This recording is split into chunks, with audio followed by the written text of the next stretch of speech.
Yeah, sorry, Warkana. Like, the Smite patch notes were taking so long. If I can... Ah! So we have emotes, guys. Reminds me.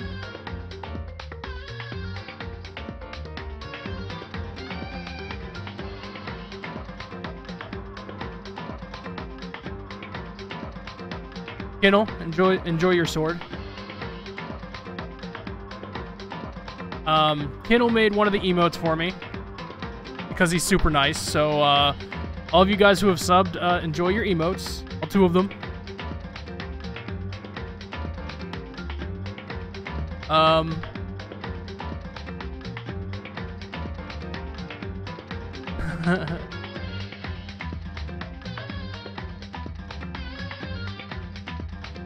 So, there's 2 new emotes, right?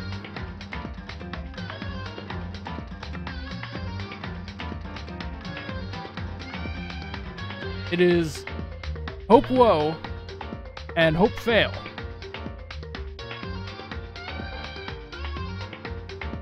Kindle made the epic fail one. I like that.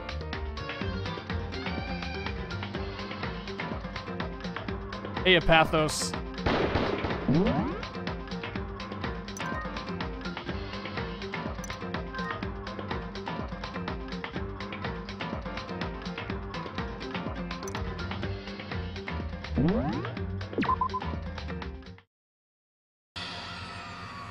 It is very close to a Dur face. Which is kind of another reason why, like, that's the face I make when, like, something big happens. Like, where I'm just like, whoa. But it's also, like, very Keanu Reeves, like,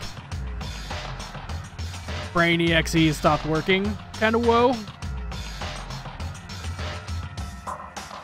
Hey, J-Kun, Demon Ninja, Legally Blind Gamer, Tsunami. Hey, everybody. Like, the patch notes for Smite took so long that I gave up and just went and took a shower.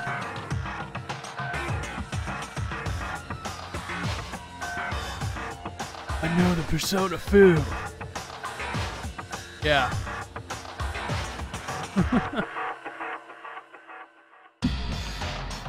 Can I, like... my mic is not staying in...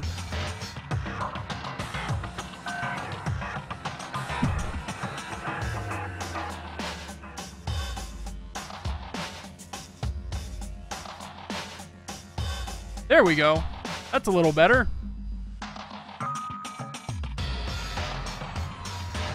I was having to, like, lean down into it. Stay in place. There we go. Yeah, I made the Hope Woe one, and Kinnel made the fail. So, where we last left off,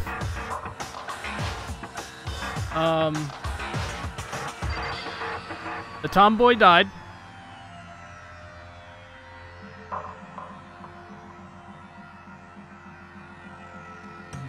So tiny. I know, but it's actually totally legible. Like, you can totally tell what it says. Like, the tablet's just kind of small, so I have to lean in. Like, can you guys read the fail one? Tomboy, yeah. Ifusa. That one. There's a word written there. The wall? The word bloodlust is written on the wall in blood. So... I don't think it's any kind of dying message. It's just too strange. You can't?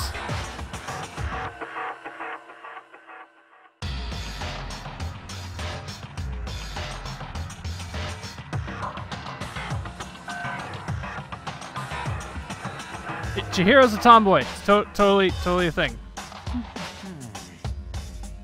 Maybe it's because I'm kind of reminded of Chie, but not really. I don't know.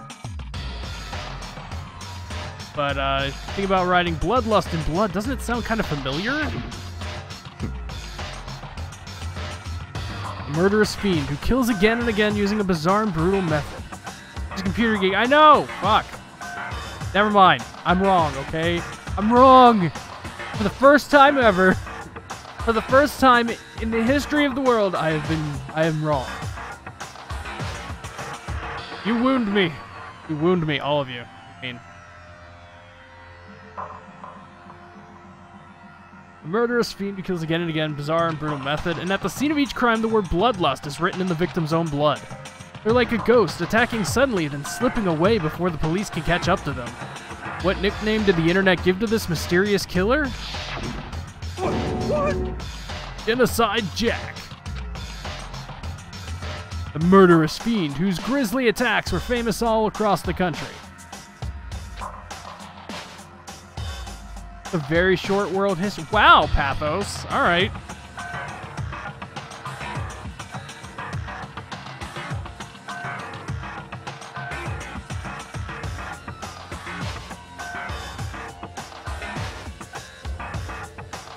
Ultimate murderous fiend creating a reputation of abnormal, downright cruel killings. What is this?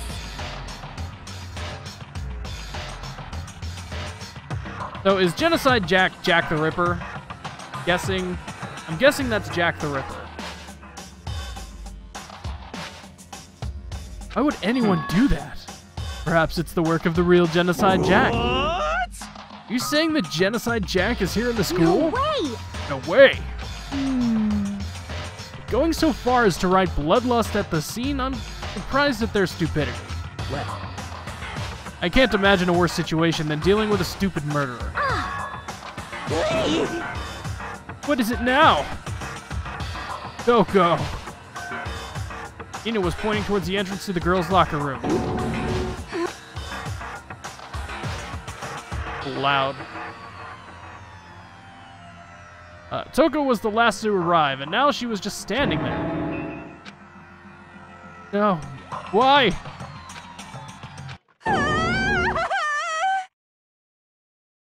Her hair's really that long?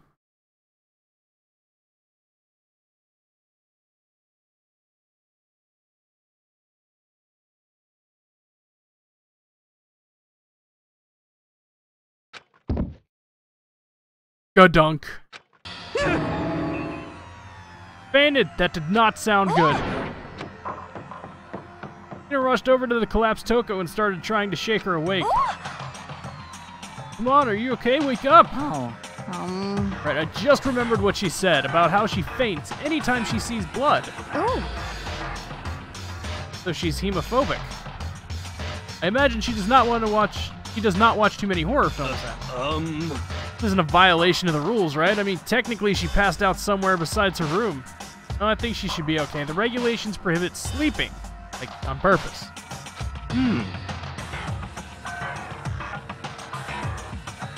Oh, in the Japanese version, it's Genocide Show? Okay. So since she didn't faint on purpose, it doesn't count? Just Gotcha. a second. Toko, can you hear me? You've got to wake up. Toko suddenly shot awake. As in, she literally jumped up from where she was laying. It was such a strange reaction, I was at a total loss for words. She leapt straight up into the air, changing her stance as she did.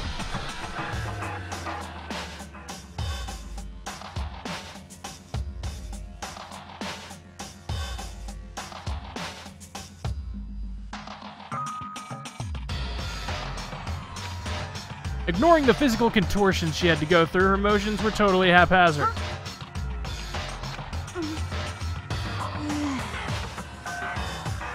Sorry about that. I was just so shocked, you know? It happens, right? Was I the only one?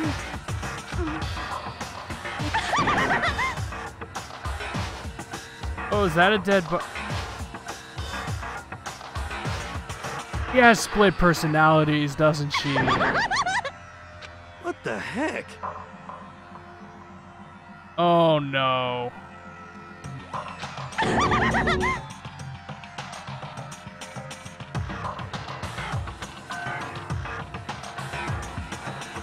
The world has a front and a back, a top ending and a bottom, a sea of truth and a web of lies. Well, sounds completely different. I don't know, everything's fine. At least the stutter's all gone. It's a good thing, right? I see. Clear to me that everything is not fine. Your eyes seem strangely vacant. Might be best if we take her back to her room for the time being. I don't mind taking her, but can someone help me? Need help? I don't mind. Taka, could you help me? You totally ignored me. Take care of the girl, and the rest of us can begin the investigation right away. Can I assume nobody has a problem leaving Sakura and Mondo on guard duty again? Hold on a second. Rushing to investigation? The mastermind isn't behind that. After what happened last time, surely you realize that. Don't make me repeat There's myself. no question that Chihiro was murdered by someone among us. That right, Monokuma. Of course. Right as rain. But don't take it as a bad thing. It's just a fact of life. Because that's how graduation works. Did it happen again? Is that what you're saying? That another one of us killed a fellow classmate? Does that freak you out? You guys got no balls, you know that?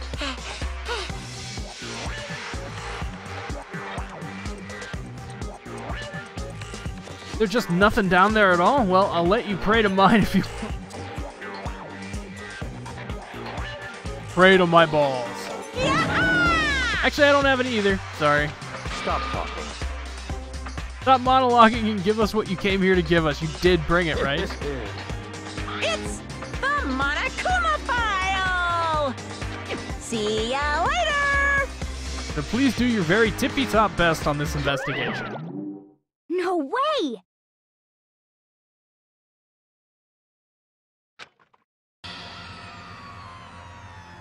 Examining the corpse of one of our friends. Having to suspect all of our other friends. Why? I hate this. I can't take it anymore. Oh, I hate it too. help me! I've had enough. I'm getting out of here. Hey! Where do you plan on going? There's nowhere to run. Such ignorance. Just accept it already. After all, blood is just a liquid. A dead body is a simple object. Oh, that's kind of fucked up, dude. You're very enthusiastic about all of this, are you not? Naturally. How can I not be? If we don't unmask the culprit, we all die.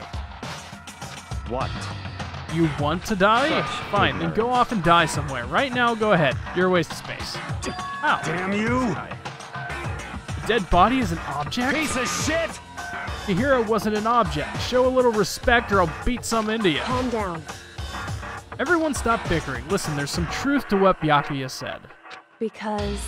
If we don't solve the mystery and find the killer, our own lives are forfeit. If Byakuya is right... Derby is now following. Thank you, man. Welcome to the stream. If Byakuya is right, the Genocide Jack is somehow the one who killed Chihiro. That's right. Then unless we do something, more victims should start piling up. What? Forget more victims. If we mess this up, we're all dead meat. Hey! Hey! Hold on, hold on. If that's your worry, you don't gotta worry any longer. In any one killing game, the guilty party may only kill a maximum of 2 people. Actually... I just came up with... Oh. So we just came up with that rule? One person went around and killed everyone, your lovely student life would be all over, right? So then... In that case, why not limit it to 1 person? Hey, In a good mystery, you don't want to miss out on at least the potential of a serial killer angle. Just one would totally murder that possibility. Punishment is waiting for you.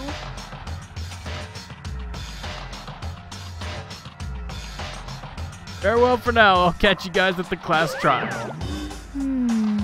I can't say I understand his thinking, but if we can kill up to 2 people, then 1 person's life could still be in danger. Interesting. It's definitely not good. We need to uncover the culprit before something else happens. You son of a bitch! You need to shut the fuck up! Hey, Azure. Yeah, I saw you follow last night, man. Thank you for stopping by, dude. I enjoyed your stream. I checked out a bit early because it was like 5 a.m. here and I was tired. So, But, yeah, dude, Like Persona 4, I just played through that on stream a couple of weeks ago. Such a good game.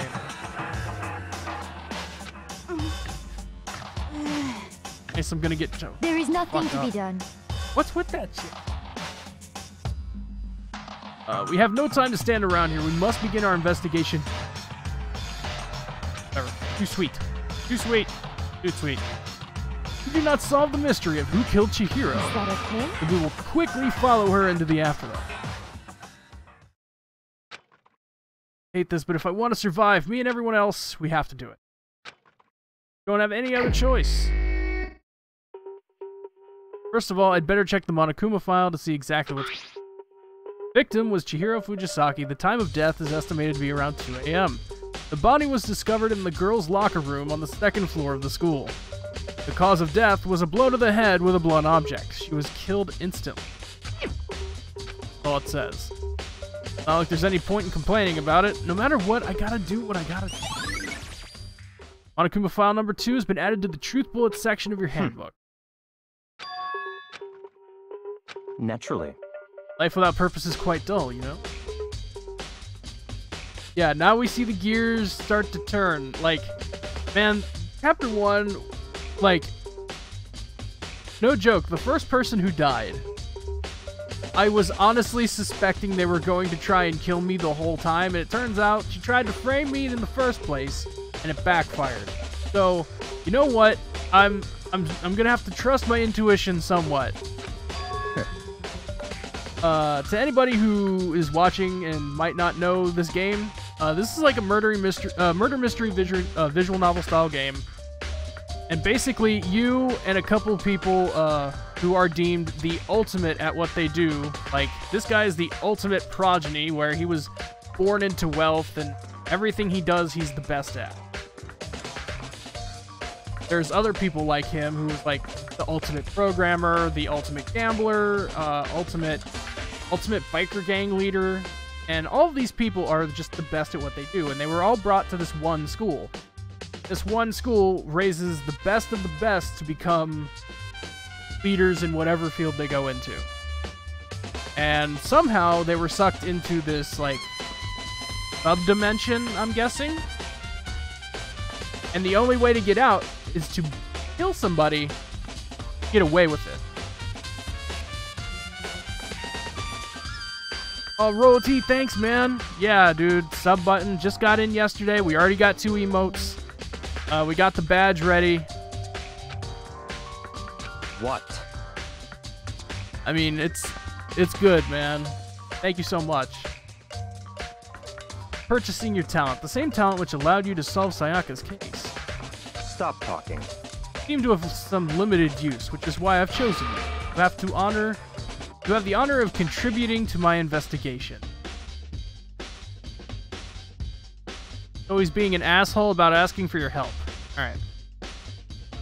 So you're inviting me to come with you. Get in the most arrogant way possible. Let's go. Now then, shall we get started? We need to get moving. There's no time to be standing around. Don't really know what just happened, but it looks like I'll be working with Byakuya on this one. Man, when everybody's, like, when the chat's really active, it really makes me realize just how many mods I have.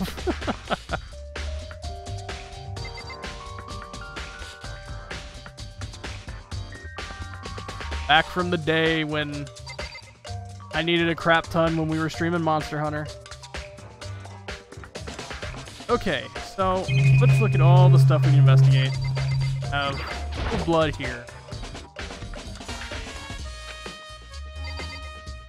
I'm guessing the pool of blood means that's where she had actually fallen when she died in the first place before she got hung up.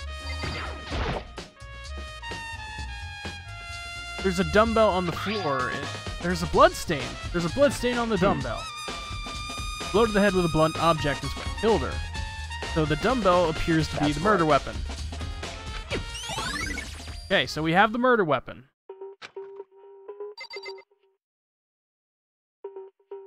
I wish there was a way to tell how much weight is on that dumbbell. That's right.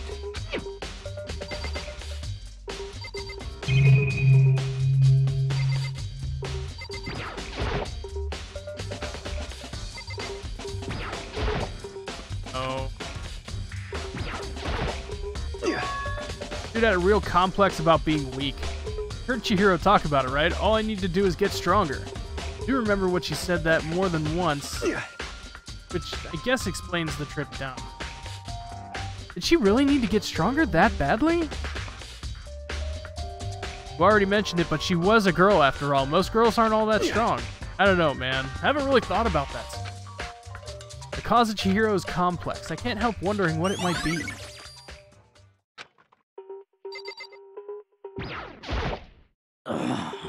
I use this locker room all the time. Now it's become the site of Chihiro's death. Why was she killed in the locker room? Actually, if you think about it, she could have been here. She could have been killed somewhere else and then carried in here. She was very light, that is true. It wouldn't be hard for someone to carry her, but still. I still think she came here on her own by choice. She's been talking a lot lately about how she wanted to get stronger. So she might have come here to exercise, but according to the Monokuma file, apparently she was killed around 2 in the morning. Would she really have been exercising that late? Hina or myself are usually in the locker room during the day, so she was probably avoiding it then. Although we invited her to join us more than once, she never showed up, so I can only assume she was trying to avoid us. Instead, she came to exercise in the middle of the night. However, perhaps, but it's difficult for me to imagine she would have come alone. She did want to start exercising, but she specifically mentioned she couldn't do it by herself. Needed support from others. So she would have come here in the middle of the night to train in secret, but she would have had someone with her. That person who came with her might have been the one who done her in. You got ideas? Danganronpa 2, there's like 5 characters you like? Oh man. I mean, Chifusa seemed pretty cool. Didn't really get to know her all that much though. Kinda crappy.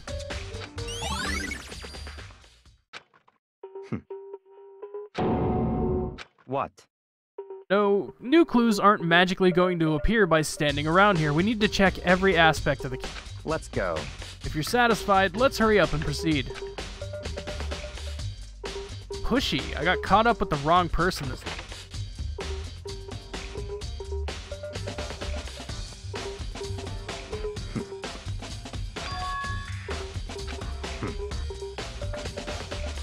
Figure it out for yourself. It's no fun if you don't.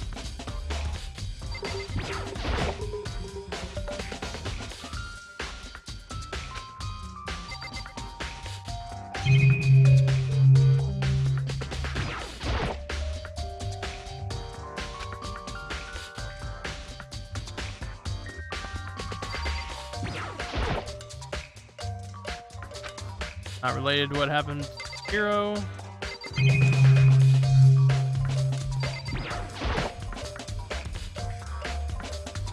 Card reader is meant to work with our handbook. Yeah. What?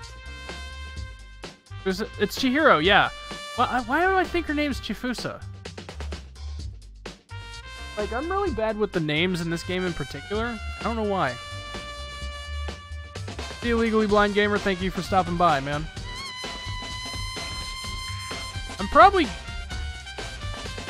I'm probably getting names mixed up.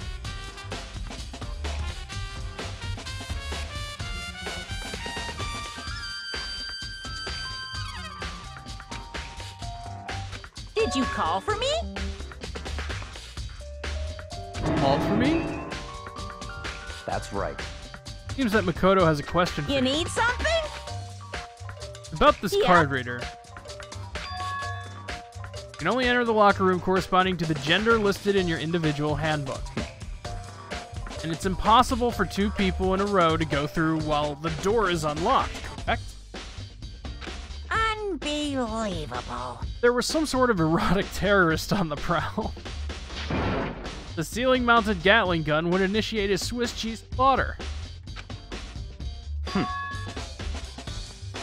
Regulations prohibit anyone from lending someone else their handbook, correct? Of course. Correctly correct. So then, that means only girls can go into the girls' locker room and only boys can go in the boys' locker room. In other words, Chihiro's body being found in the girls' locker room means... Since Chihiro was found in the girls' locker room, the killer must have been able to get in there. In other words, So the killer has to be one of the girls. such ignorance. Pay closer attention to the regulations. The answer's been right in front of you. Loaning your e-handbook to another student is strictly prohibited. Only the act of loaning a handbook is prohibited. Borrowing someone else's is perfectly fine.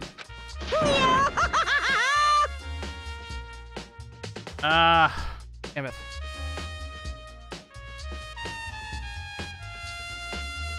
So I could be dealing with somebody who stole a handbook.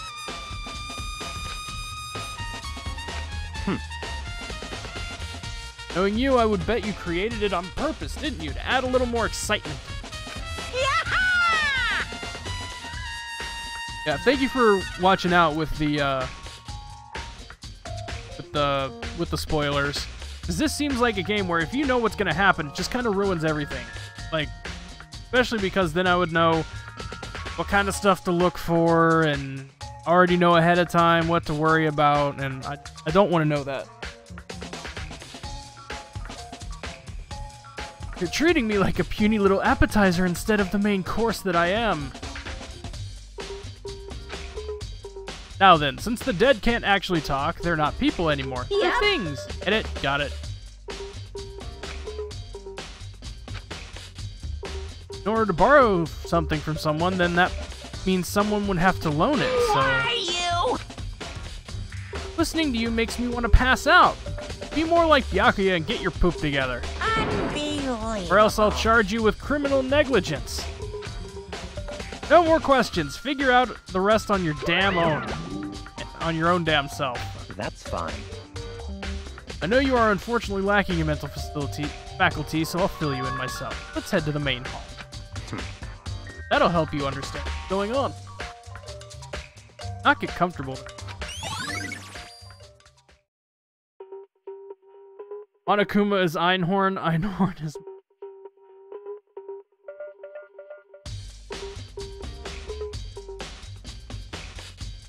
I've honestly suspected part of the way that one of the characters that was a female is actually a guy, but I thought that was Chihiro.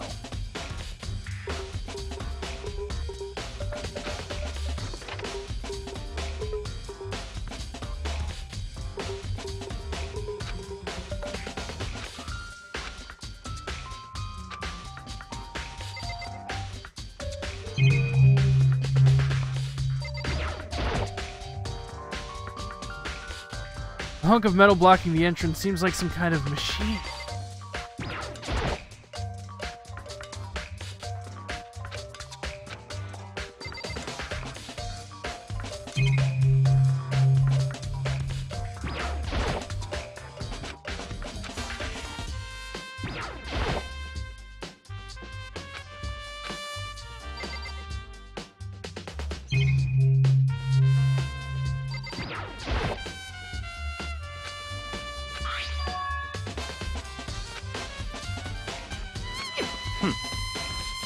So you finally found them. I happened to find them by chance myself the other day. It seems there's a system in place where the handbooks of dead students get delivered to this mailbox. So then these 3 handbooks belong to Junko, Leon, and Sayaka. Go ahead and confirm it yourself.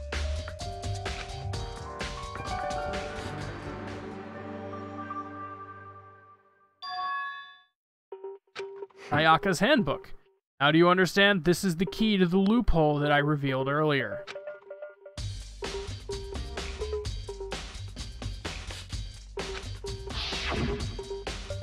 Yeah, I'm pretty sure that there's more clues in that locker room, but the dude, like, rushed me out.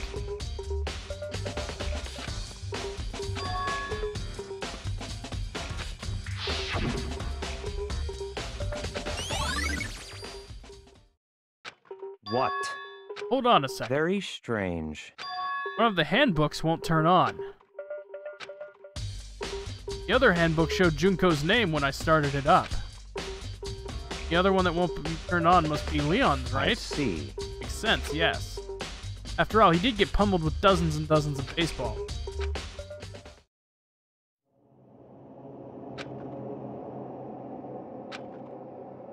Yeah.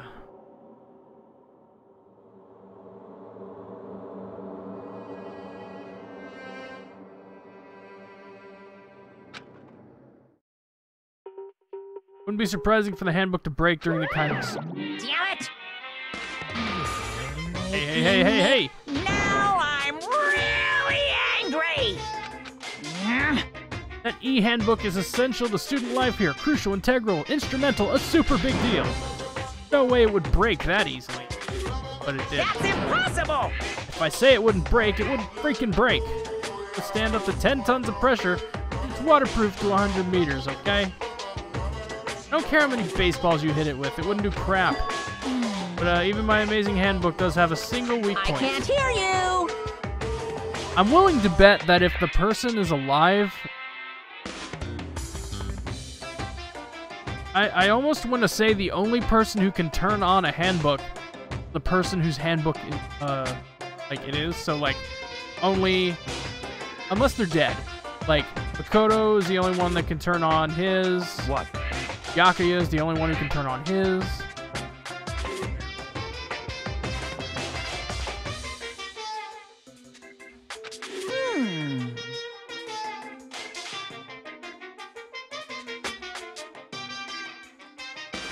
Oh hey, it's a spam bot.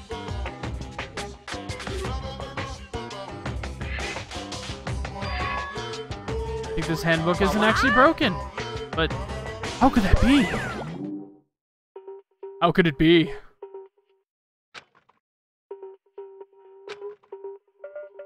That's fine.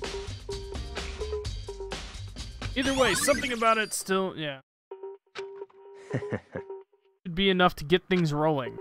Begin our investigation in earnest and track down the true culprit.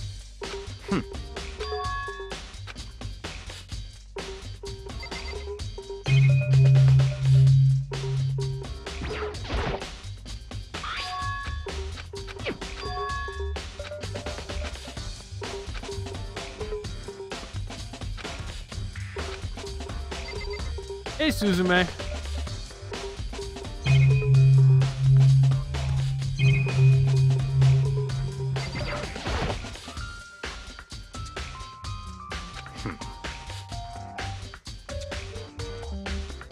Certainly, I want to reveal Chihiro's killer, but more precisely, I want to discover the true identity of Genocide Jack. Really believe Genocide Jack is the one that killed Don't make me Chihiro? repeat myself. Absolutely. I have no doubt that Genocide Jack is the culprit. What? Nobody else it could be, a murderous fiend who kills again and again using a bizarre and brutal method. They're like a ghost, attacking suddenly, then slipping away before the police can catch up to them. What nickname did the internet give this mysterious serial killer? Genocide Jack. They say he's killed thousands of people, but that's gotta be an urban legend. Still, could one of us be a demented, psychotic killer like that?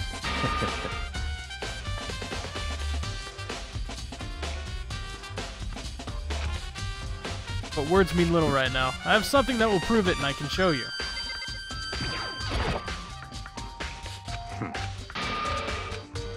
Don't make me repeat. I have a basis to believe that. I assure you, Genocide Jack is one of us. Somewhere I'd like to take you. Find all the evidence you It's need. all clear now. Evidence that Genocide Jack is the one that killed Chihiro. Big trouble. Need I your don't help. have time to play with. Because, I mean, It's an emergency. Please, you gotta help me. please.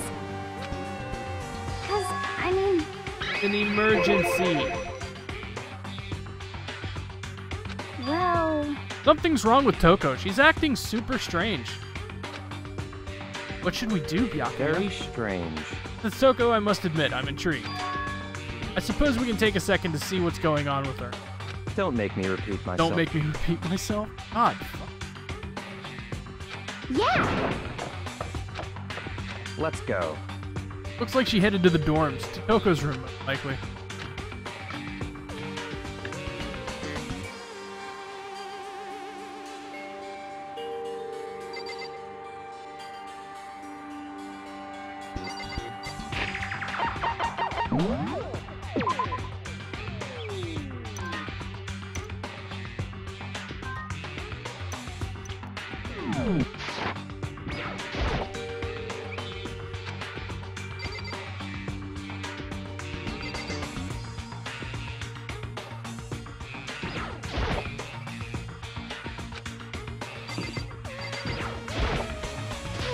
You guys are too slow. I think you're just too fast. What's the emergency? So, After what happened in the girls' locker room, we left Toko in her room so she could lay down. After a while, came back to check on her, you know, see what she was doing. But when we did, weird. She refused to come out. Kept saying all this weird stuff. That's fine.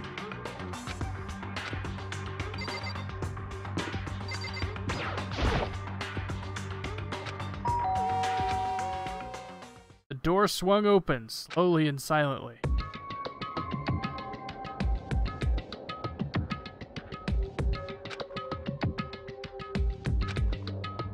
Aura of negativity flowed out from behind the door, forcing a gasp out of me. What? Oh, nothing. It's just that, Hina was really worried about you, holding yourself up in your room.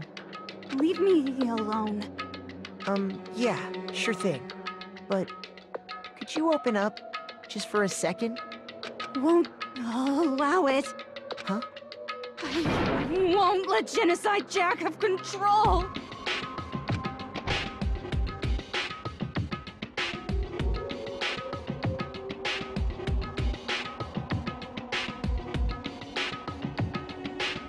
Okay.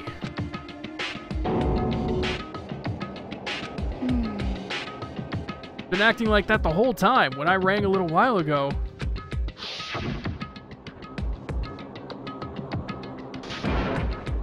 I'll drive out the killer. Drive out the murderous fiend. Doesn't make any sense, right? I was afraid to leave her in there alone, so I tried to bust down her door. But it felt like something was holding it shut on the other side. I couldn't even budge it.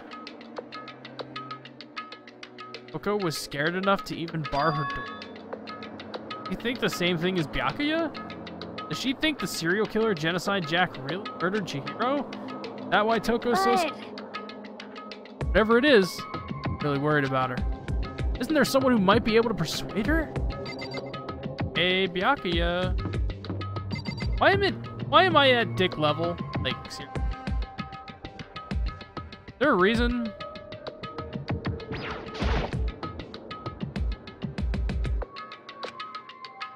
Come out of a room? That's fine. Or whatever.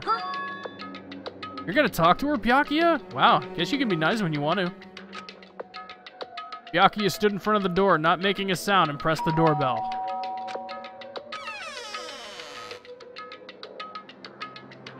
What do you want? Leave me alone, you're all so annoying. Bacula. It's Byakuya.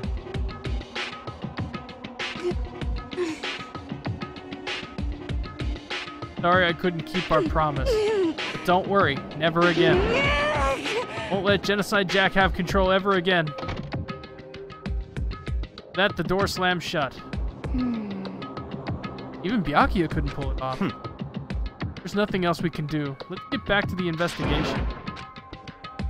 What was Toko talking about just now? Something about a promise? Well, I have no idea. Another one of her delusions, I'm sure. Stop talking. If I say I don't know, that means I don't know. Just let Hina take care of her. Stay here and keep an eye on her.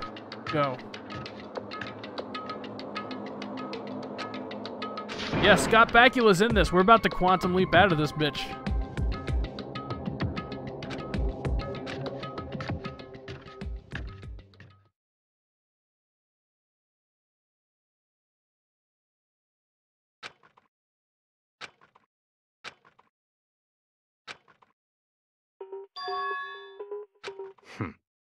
Come on, let's go in.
Gonna grab some chips. Oh man, I wish I had chips. Where else is there to look?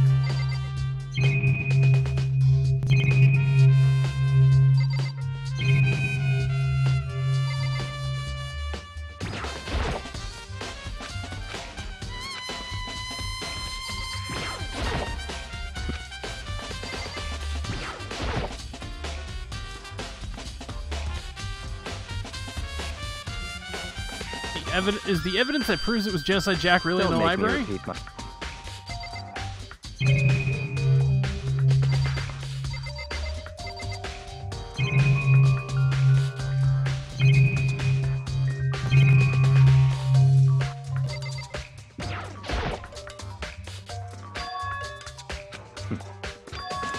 Let's go. Never been in this room. So, in other words, You'd say there's enough value in this place to endure the dust.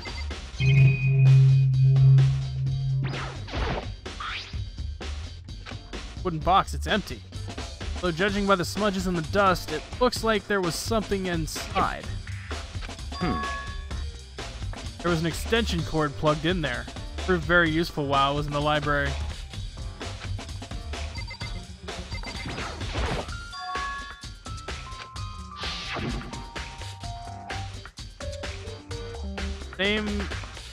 Same lamp I saw Byakuya using in the library before.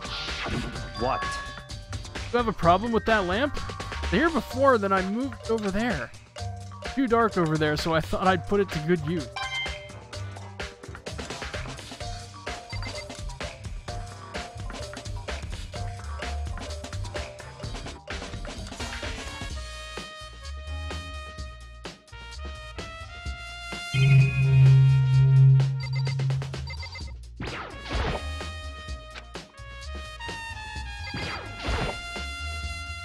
That's enough. Those documents are dangerous.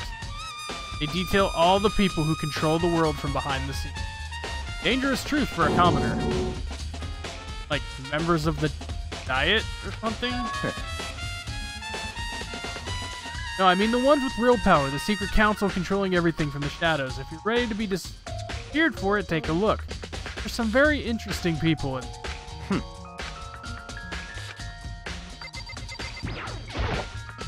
Maybe consider it a spoiler to the second game, but I'm curious if there is an handbook in this game too, just in the second game. That is the Japanese government? Oh.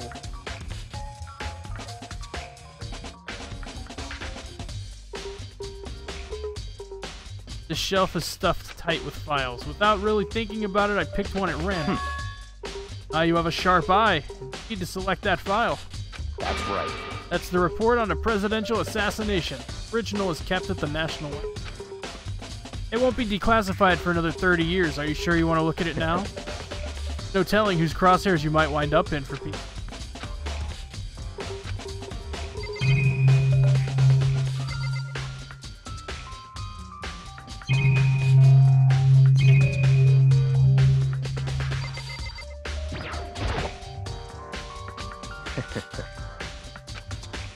These things are filled with graphic, disturbing photos from all kinds of crime scenes. The kind of thing any normal person wouldn't ever want to look at. But those files are investigation reports related to different cold cases. Those are internal documents for police eyes only. They're not the kind of thing you'd expect to leak. The entire reason I was interested in the library is because of this room right here. It's home to classified government documents, records, things no ordinary person would ever see.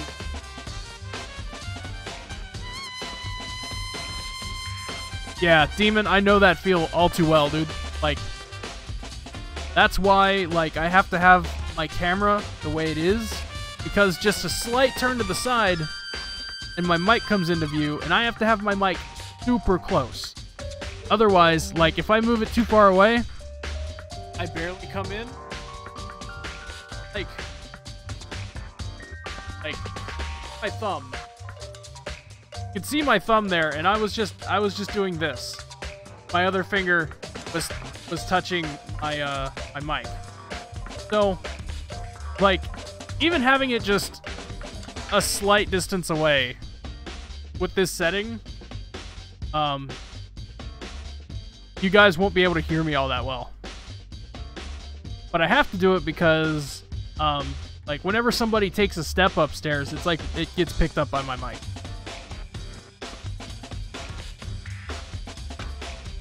Such ignorance. Your guys' problem. Anything that doesn't fit into your preconceived reality, you label it a lie. There's so much. How could anyone ever put this all together? I suppose it goes to show just how much power Hope's Peak truly wields. Or perhaps, Mastermind may have wanted to provide us with enough entertainment to keep us from getting bored. Still can't believe it? How can you possibly believe it so easily? Things like that are usually impossible. What do you mean, usually? Usual? Normal? Ordinary? Simple? Those things don't exist anywhere in the real world. If you don't understand what they actually represent, you don't understand the nature of anything.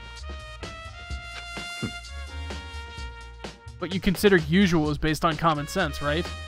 What makes you think your own common sense applies to me at all? Documents gathered here are genuine. I've reviewed them multiple times, so there's no doubt. Saying you've read all these documents and more than once? Well, this has to be like top secret confidential stuff, right? So why? My family has a reading room just like this at our home. Bigger and not as dusty. Members of the Togami family have access to a variety of government-related documents. That includes foreign powers as well as domestic. How is that possible? So, in other words... Secret council that controls the world from the shadows. My family is a member of that council. I have within me the bloodline that will allow me to one day bend the world to my will. To become such a ruler, I must know all levels of this world, backwards and forwards. So whenever I have time, I like to review whatever documents and materials that interest me. Which is why I can proclaim, without a doubt, that the materials gathered here are the real thing. Beyond believing or not believing, Yakuya is actually starting to scare me more than the actual mastermind. What always interested me in the most were the cold case police investigation reports. Reading through those reports has always been a hobby of mine ever since I was little. Excellent mental exercise. I've solved more than a few of those cases just by viewing the reports. Among all those reports, one of my recent favorites is the Genocide Jack case. That's right. This is the complete case file. Every single report surrounding the Genocide Jack cases has been compiled in here. Because there are so many, allow me to quickly summarize the main point. To begin with, there are two notable characteristics in every Jack murder. The first is that every crime scene, the word bloodlust is written in the victim's own blood. And the second is that when the victims are murdered, their bodies are suspended in a certain way. Bloodlust is written in blood, and the victim's body is exactly the same as what happened to Chihiro.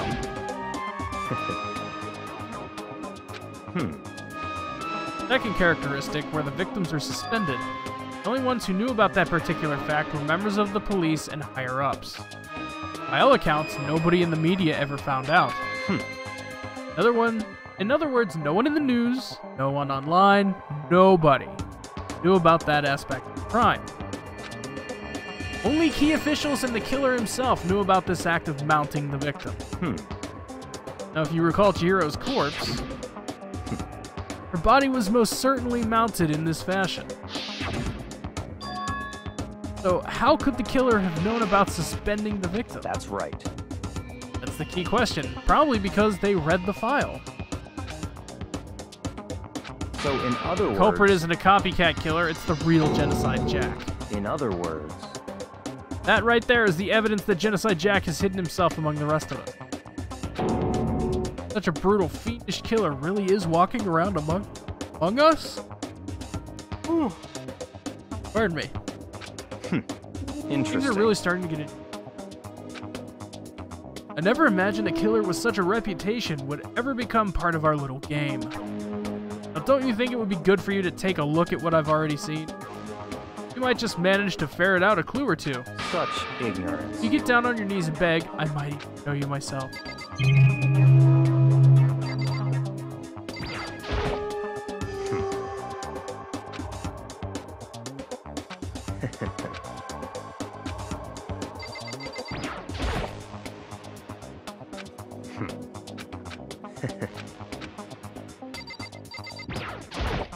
That's right.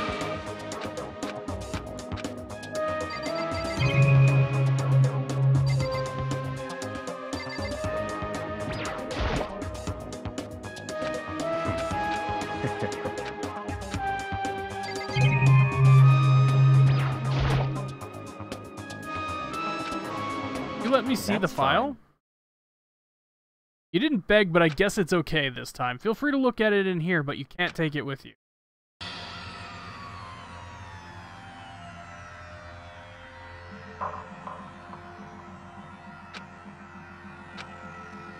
I had reached the page where photos of the scene of each crime had been collected.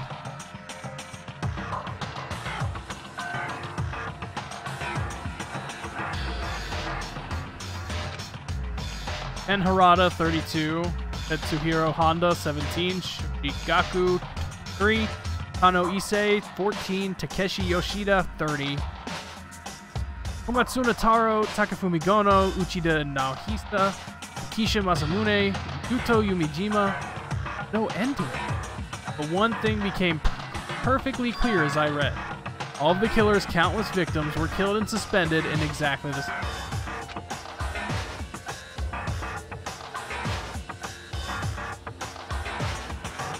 And at the scene of every murder, the word bloodlust was left of the victim's own blood. Now take a look at the next page and you'll find another interesting tidbit.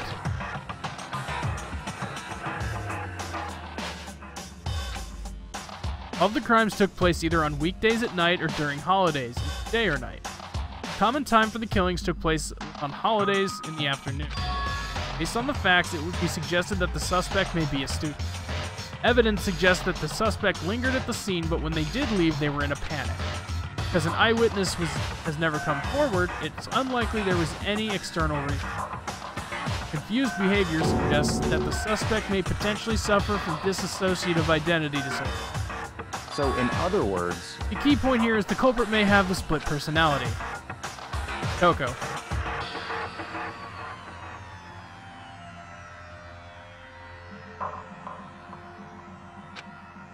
Part of another totally unbelievable story.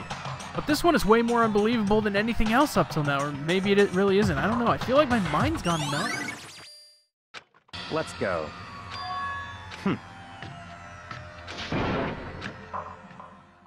Man, this guy is really in a rush to do this. Gakia turned and left without another word. I hurried out of the library to catch up.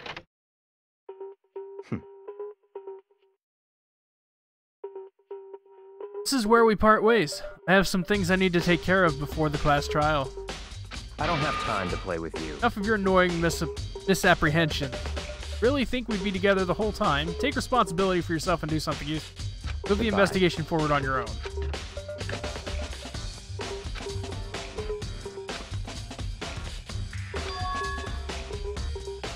Genocide Jack is the one that killed Chihiro. That murderous fiend, one of us. Screaming, I love this game. Yeah, this is a really good game so far. I'm only at chapter 2, but like, I'm really digging it.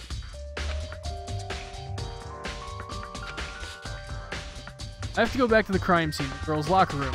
Check the boys' locker room. The others might have to come up with some info I might find useful while I'm at it.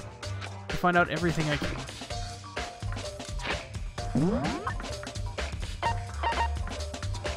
No one on this floor.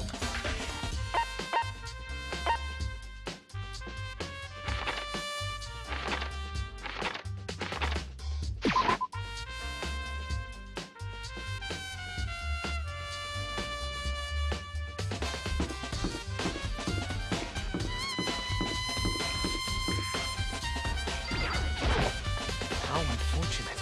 Hello. Hello, Taka. Maybe we should have confessed our embarrassing secrets after all. Damn it, I'm sorry, Chihiro. Oh, that's right.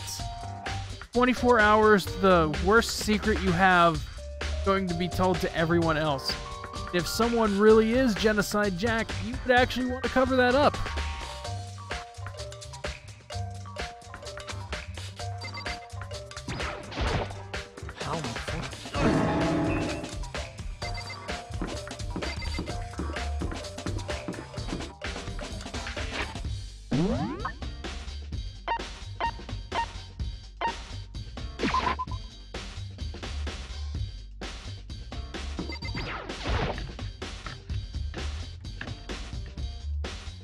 Makoto's fucking tiny, dude. Huh? Oh, hey, Makoto. I haven't been up to anything myself, that's for sure. Definitely haven't looked inside. Oh my god, you're so... Huh?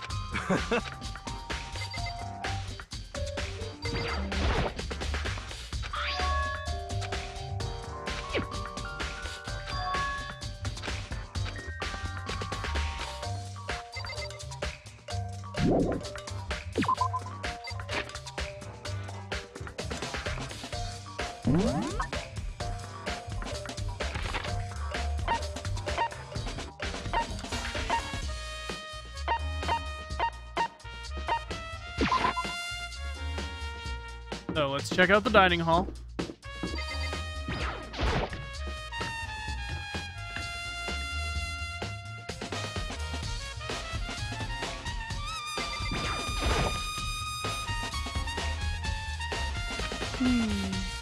Same as before, she won't come out, and she just keeps on mumbling something about Genocide Jack, so I just left her there.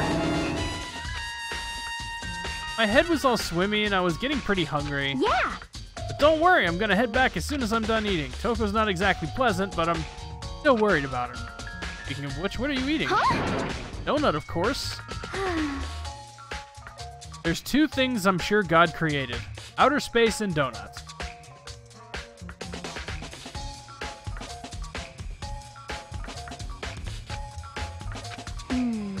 I bet Chihiro would have liked to eat more donuts. Maybe that was her one big regret. Aw. Should have tried to spend more time with her. But think of it, who did she spend time with? Well, Thought she was a little bit strange. Didn't really hang out with the other girls much. It was like she was trying to keep her distance. Actually, Sakura said something similar. Said that even though you and her invited Chihiro to exercise with you, she always yeah, refused. totally. It wasn't just us either. It was like she stayed away from all the girls. I don't know. She talked to the boys all the time. Isn't it kind of weird to be shy around your own sex and totally fine around the opposite? Maybe she was used to guys spoiling her. The law says you can't judge a book by its cover, right?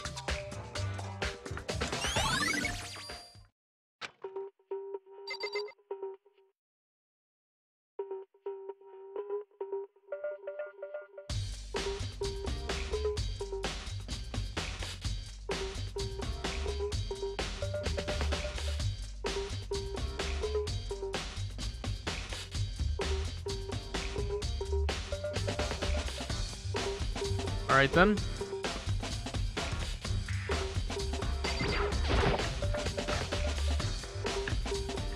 Girls are rude. Totally. Girls are mean. And they're also icky and have cuties. And that's no bueno.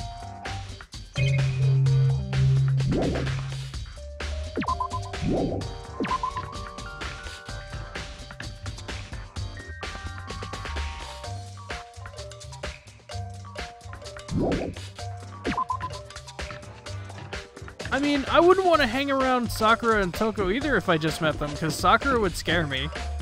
And Toko doesn't bathe. That's actually a problem.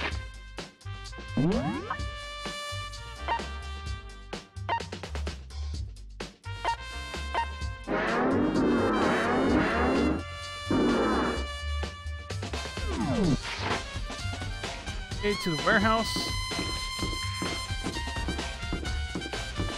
The Cooties movie was totally a documentary. I know, man. Gotta live my life by those rules.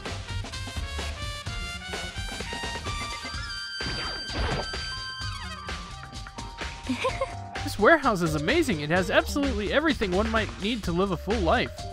Food to clothes to towels. There's endless supply to choose. Found anything related to the case? Most unfortunate. I knew you were going to ask me that. I thought talking about the warehouse itself might misdirect you, but I see it was...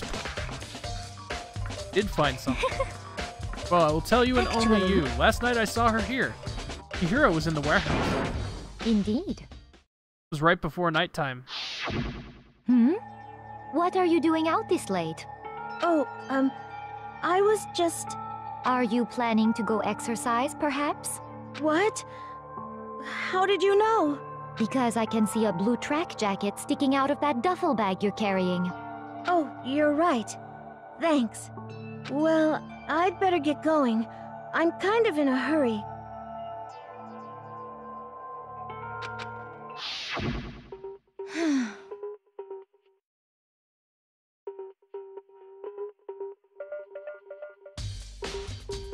Stuffed the jacket into her bag in a hurry. Almost like she was trying to hide it. Like that, yes, she was gone. Indeed. I assumed she was merely stocking up to go exercise in the morning, but it would appear toward the nighttime rule and headed directly to the girls' locker room. If we hadn't broken our rule, none of this ever would have happened. Get what you deserve, I suppose.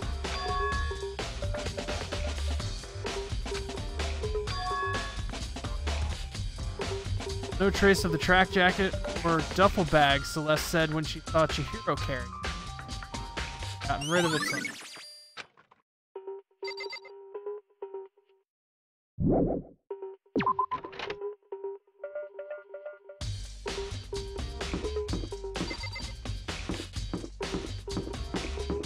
Let's go check the garbage area.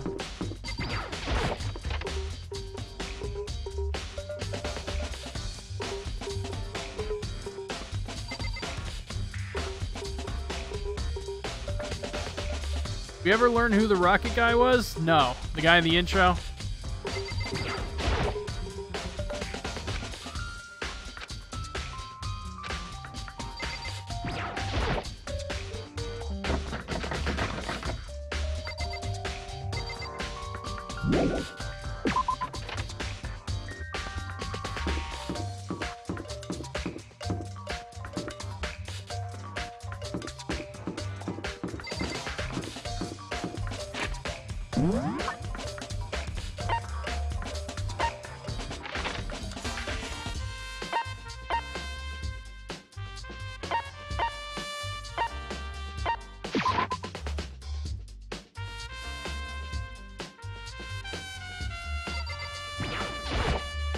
Da-da-da-da-da! Komi has discovered evidence revealing the identity of the culprit. I feel as if... I cannot reveal what I just found just yet, but I guarantee that what I found will steal the killer's breath from his lungs.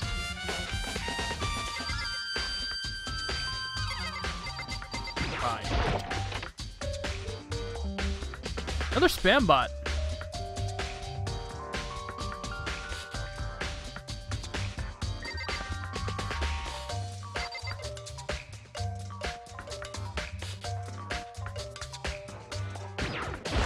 These get switched?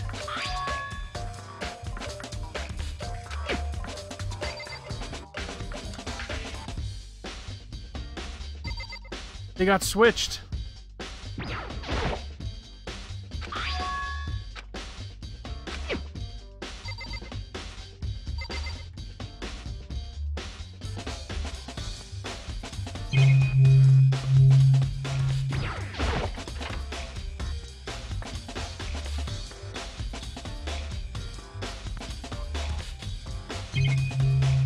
Yeah, I might actually have to, like, set up Nightbot.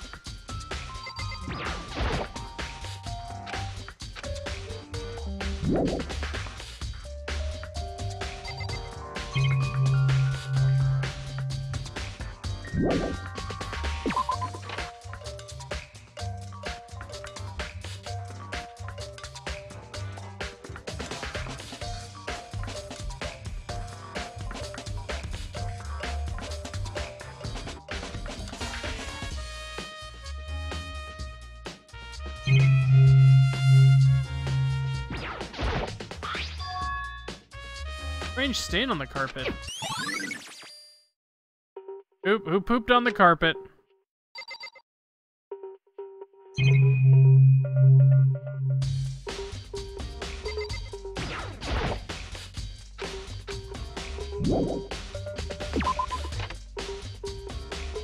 Another one, really? Another spam bot.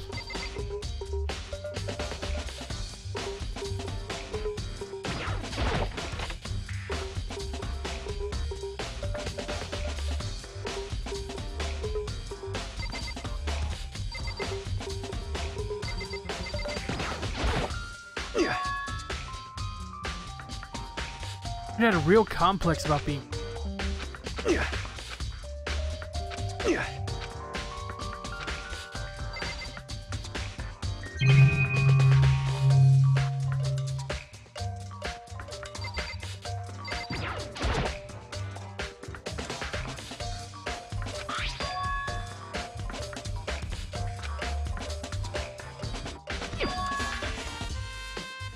Poster in the other locker room is.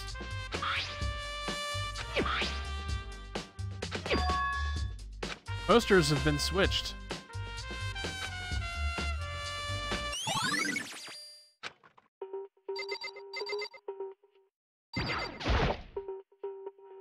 Of course. Used it nearly every day since it opened up. Sometimes Hina and I use it together. I think the posters in the boys and girls locker rooms have been switched. I'm sorry. Sorry, I can't really say. I've never really paid attention to the. However, Is something that's been bothering me. Yeah, I like to drink a little protein coffee every time I finish exercising. Warehouse. Not the highest quality, but I don't have a lot of other options. Mix protein powder with coffee and down a glass after exercise. The other day, I spilled some on the carpet in the girls' locker room and it left a stain.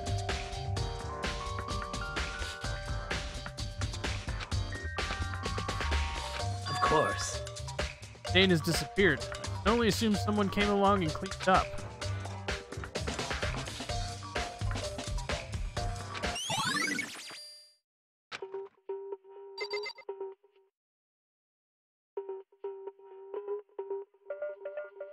That means the carpet got switched as well?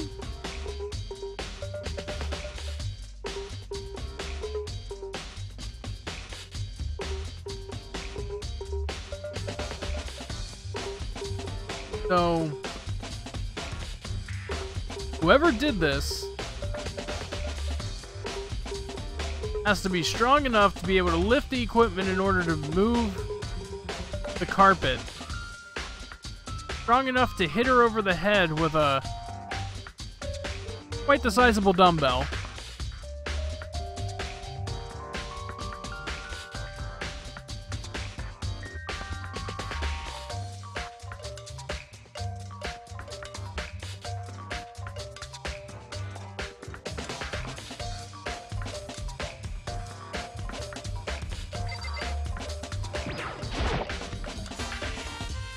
Indeed.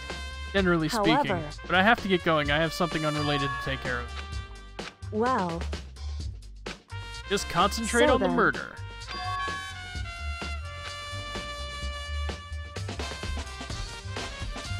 Handbook isn't it? Might want to determine its Goodbye. whereabouts. Guess I'll take another look at the body then. Hero's handbook is missing?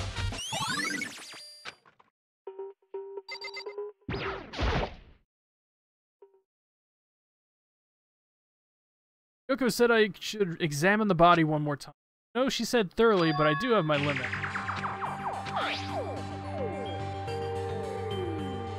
I actually don't know.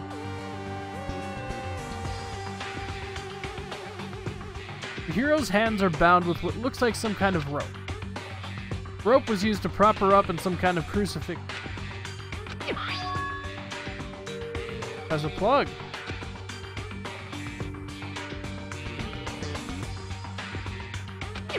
So it's the extension cord he was talking about. Hero's fatal injury was the blow to the head, which someone struck her in the head in order to kill her. First, I don't see any reason to think too much about either of them.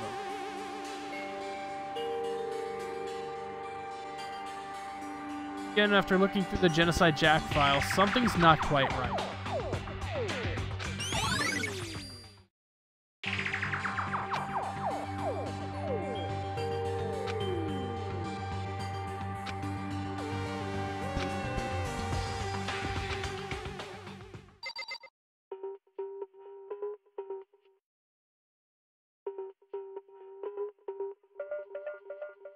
Leon's ghost from beyond the grave. I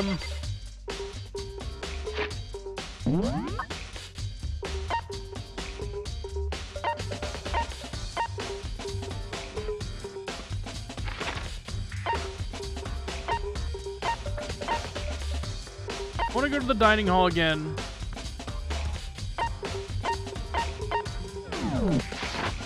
But I can't warp there.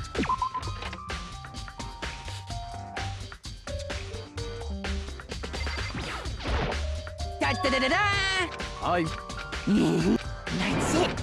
I'm not gonna tell me, huh?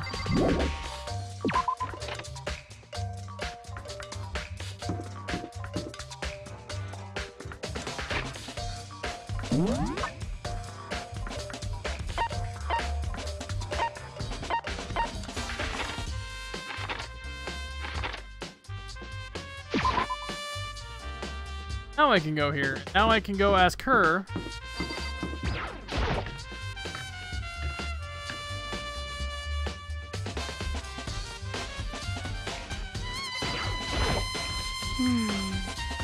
Could have tried to spend more time.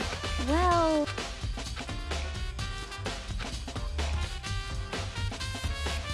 Yeah, totally.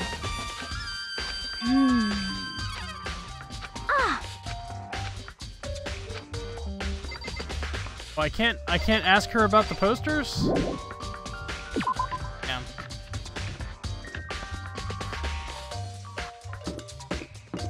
Maybe Chihiro's missing e-reader will be in her room. Oh, Yakuya, Sayaka. Fuko. Best.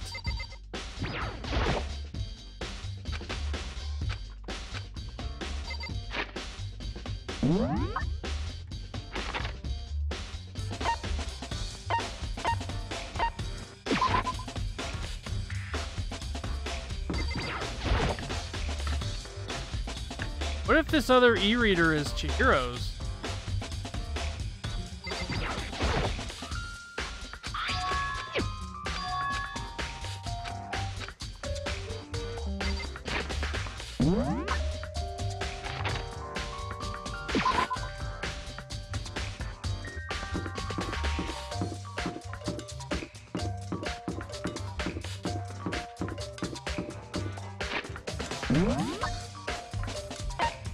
Far, didn't I?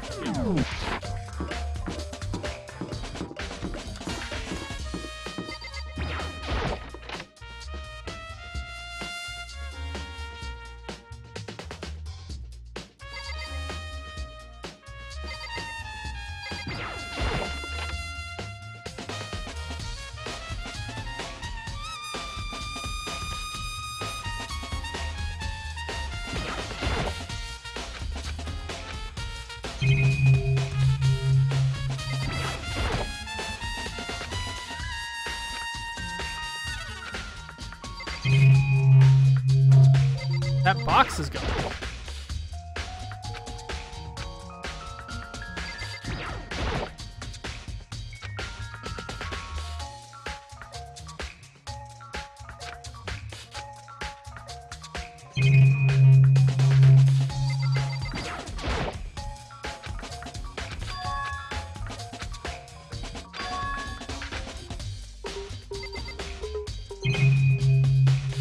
So the file is missing.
Right?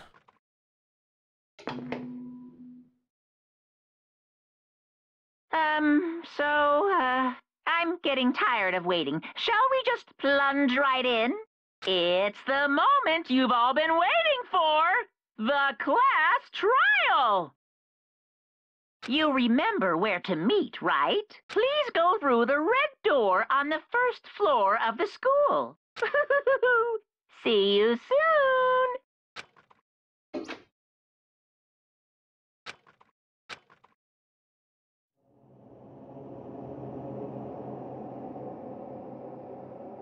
Have I ever seen a show called Best Time Ever with Neil Patrick Harris? I have not. I think the only thing I've ever watched with Neil Patrick Harris in it is Harold and Kumar Go to White Castle.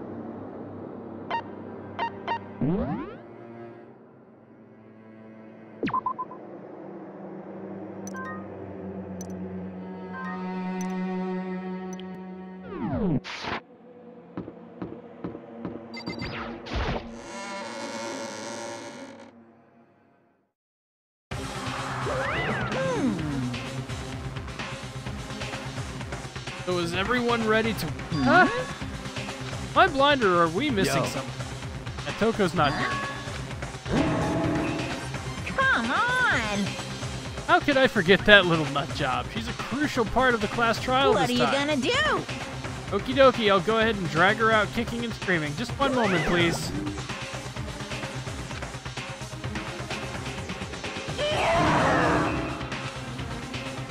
Told him I didn't want to, but he forced me. I can't believe you would drag a girl around. Now everyone's here. Hustle onto the elevator and let's get the show on the road. See you guys down there. Let's go.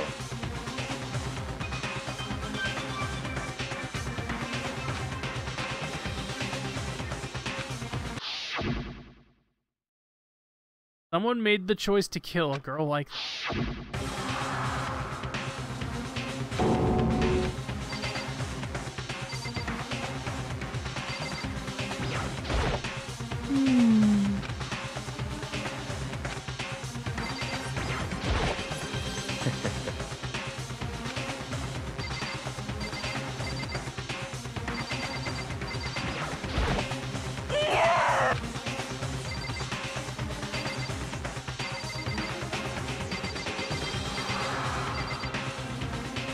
Ah, so hard to do something precise. Shall we go? Hey, come on. Well then.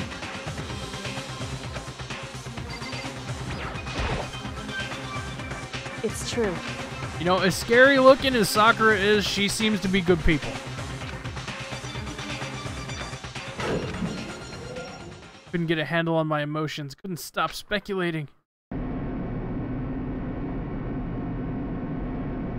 The box sank with heavy clunking sounds deeper and deeper onto the ground. As we went deeper, the uneasiness in my heart grew bigger and bigger. The elevator was unaffected, however, and continued to descend without hesitation. Until finally...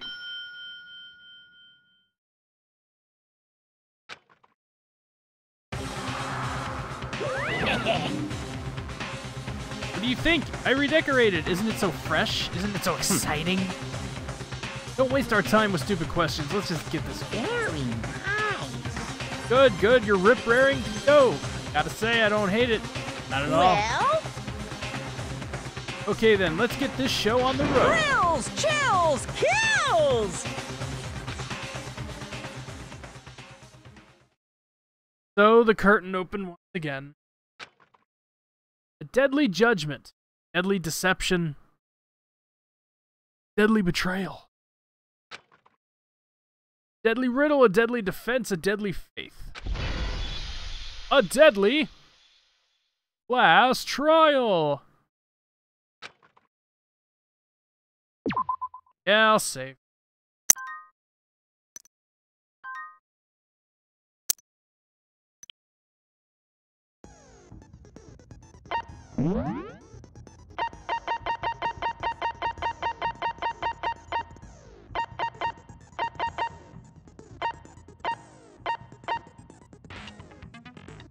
Alright, sweet. I have all of the points in the world to use, and I have no skills to use. Thoughts? Let's begin with a basic explanation of the class trial. So, your votes will determine the results. I think Toko might have this dissociative personality disorder, but I think someone might be framing her.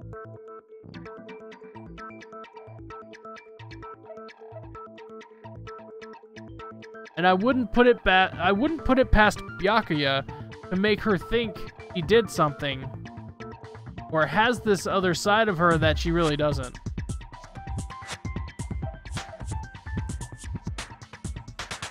Yeah, I know, Lulu. The only downside is, like, every person I really try to start talking to ends up dead.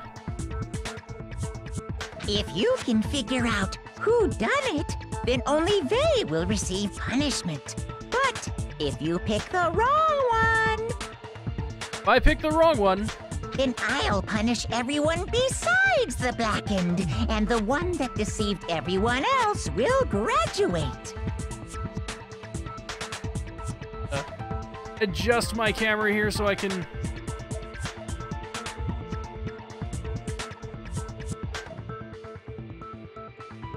pull this closer, because I'm, like, leaning forward, and I don't want to. Kind of hurting my back after.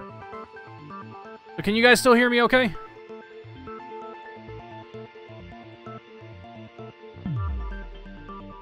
Okay, then. So, first off... let's talk about the murder weapon! First, we have to make clear that we used to deliver the what was used to deliver the fatal blow. Okay.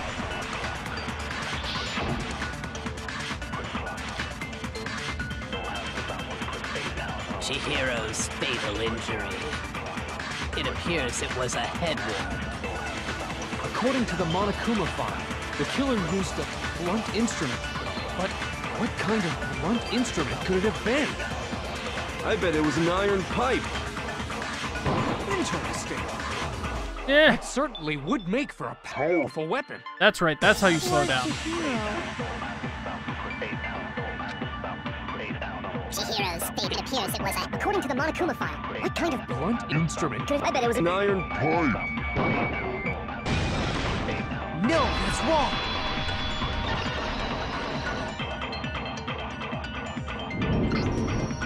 Can we agree that the object that dealt the fatal blow was the dumbbell found at the scene of the crime? I like that this is voice acted, so I can actually let my voice rest a little bit. It was covered in blood, and there was nothing else at the scene that could have caused that kind of injury. And the wound on the victim's head is consistent with the shape of the dumbbell. As far as I'm concerned, there's no mistake and no room for doubt on this one. You looked at her head wound? Yay! That's so creepy! If you don't mind, I will proceed from here. Let's move on to discussion of the culprit. Although, I believe the criminal behind this heinous act is already quite clear. What? For real? Chihiro's killer is the fiendish serial killer, Genocide Jack. Spooky. Genocide Jack, the fiendish serial killer. You really killed Chihiro? New element has been added to non-stop debates. Would you like to hear more? Yes. Lines of white noise will appear to disrupt your reaction. Bullets will disappear if they hit these lines. Think of them as obstacles in your debate. There's a way to keep this white noise from getting in your way. Press the X button to attach the silencer, which you can use to shoot down the white noise. Or if you shoot an actual remark with your silencer instead of the white noise, the time limit will decrease, so take careful aim when you have your silencer out.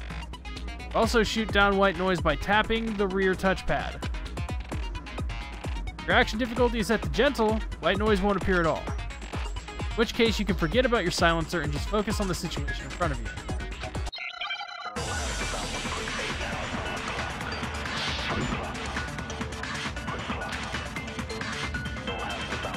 The culprit is Genocide Jack. I'm sure of it. Case closed, as far as I'm concerned. But that's impossible! Why? What makes it impossible? Well, I mean, come on! There's just no proof for it. No, that's wrong. Hooray! I might know one reason he could be involved. What? I found this file while I was looking around the archive in the library. I guess it's some kind of confidential file the police put together about the Genocide Jack case. What? That's kinda weird as shit, isn't it? What was something like that doing in the library? The why of it is probably more trouble than it's worth. So let's forget about that for now. More importantly, it outlines all the specifics of every Genocide Jack case in exceeding detail. According to the file, there appear to be 2 defining characteristics in every Genocide Jack case. The first is that a bloody message is found written at the scene of every murder. Oh, that's right.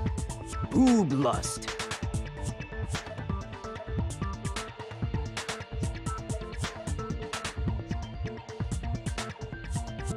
God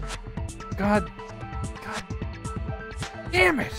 God damn it, Hifumi. Oh my god. No. It's actually bloodlust.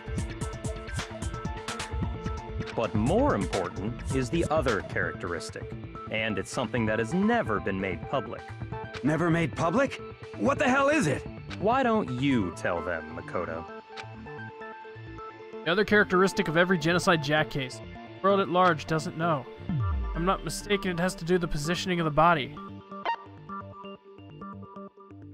I got it! Apparently, in every Genocide Jack case, the killer suspends the body in a certain way. Other than the killer, the only people who know about this are the higher-ups in the police department. However, Chihiro was most definitely suspended in the same way. So, how did the culprit know about this when only high-level police officials were aware of it? There's only one logical answer I can think of. Give me just a second, guys. I need to, like, turn off my webcam and, like, reorient how I'm sitting. Because, like, my back is killing me today. Give me just a second. Just a second, guys. That's the wrong camera. I'm so fucking good at this streaming thing.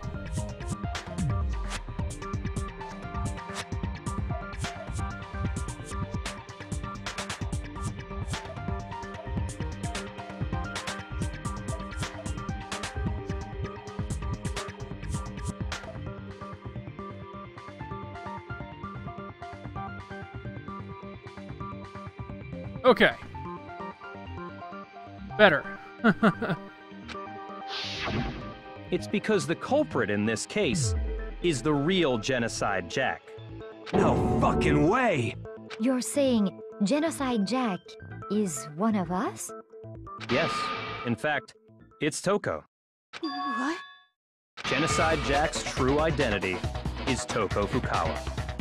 You lie! What? Hey, okay, wait, hold on a sec. Toko has, like, bloodophobia or whatever, remember? What kind of serial killer is afraid of blood? Is Toko Genocide Jack? The answer is yes and no. Another riddle? Man, why is this gotta be so complicated? Why'd you have to go and make things so complicated? Is that what you're thinking of, Hero? There's a song. There's a song for that. It's a riddle for sure, but I feel like I understand it. What it means for Genocide Jack to be Toko, but also not be Toko. The answer is that she's not one person, but multiple people.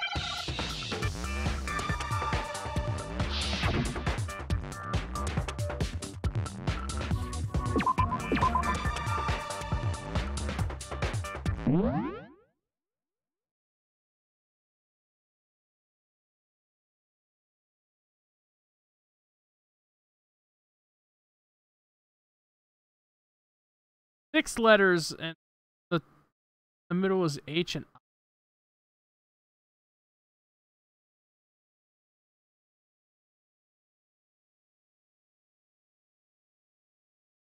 He has dissociative personality disorder.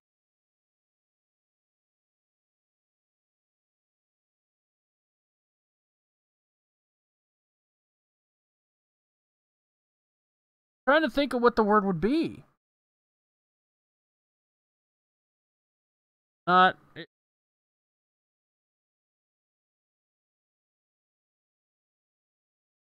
Oh, it's not dissociative, but it's like.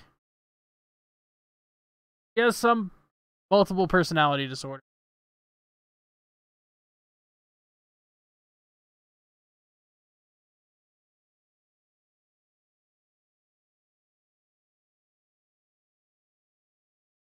Yeah, Demon, please give me a hint so I can at least, like, I guess.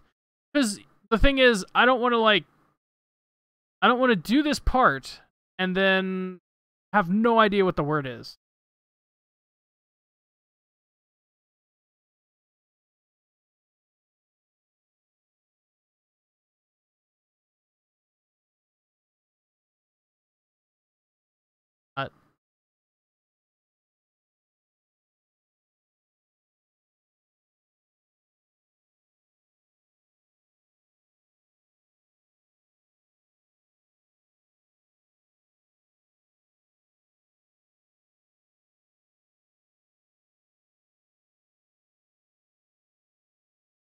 That's not even a hint, man.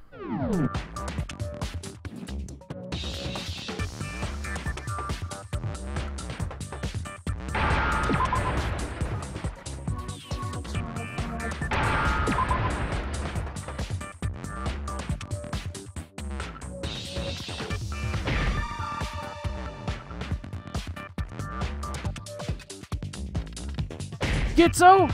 No.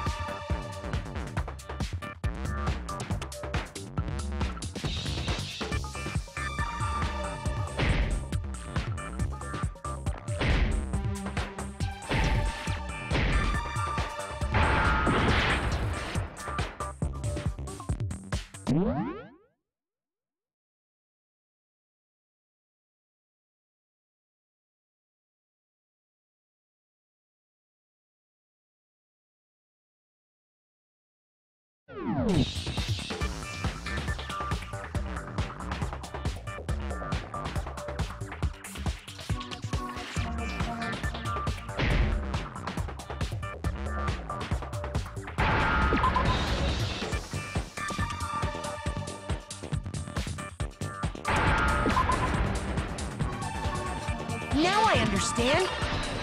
You have to hit some letters more than once. It's a color difference?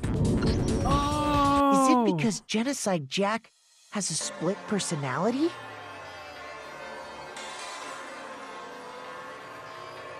Okay, so, like, I thought when I hit the Z, it was wrong, but I had to hit it a couple of times. I gotcha.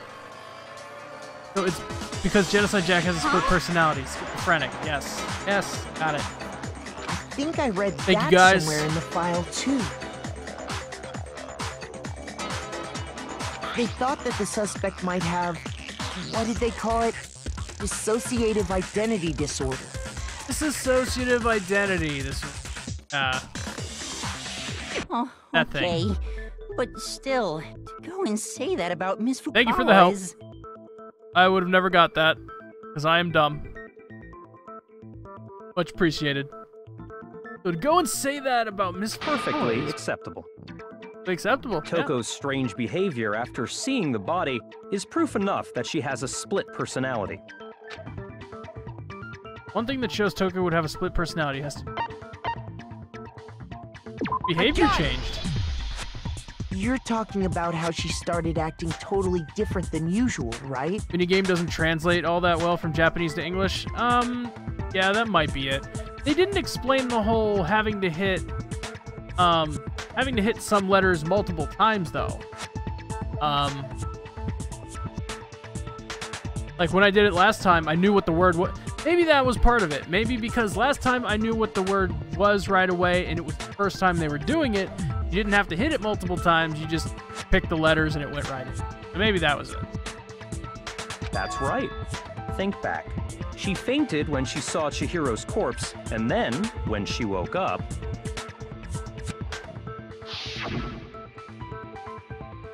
She woke up and she had just, like, had the best orgasm of her life. Look at that. She's done. 100% done. Whoa, is that a dead body? Hey, are you dead?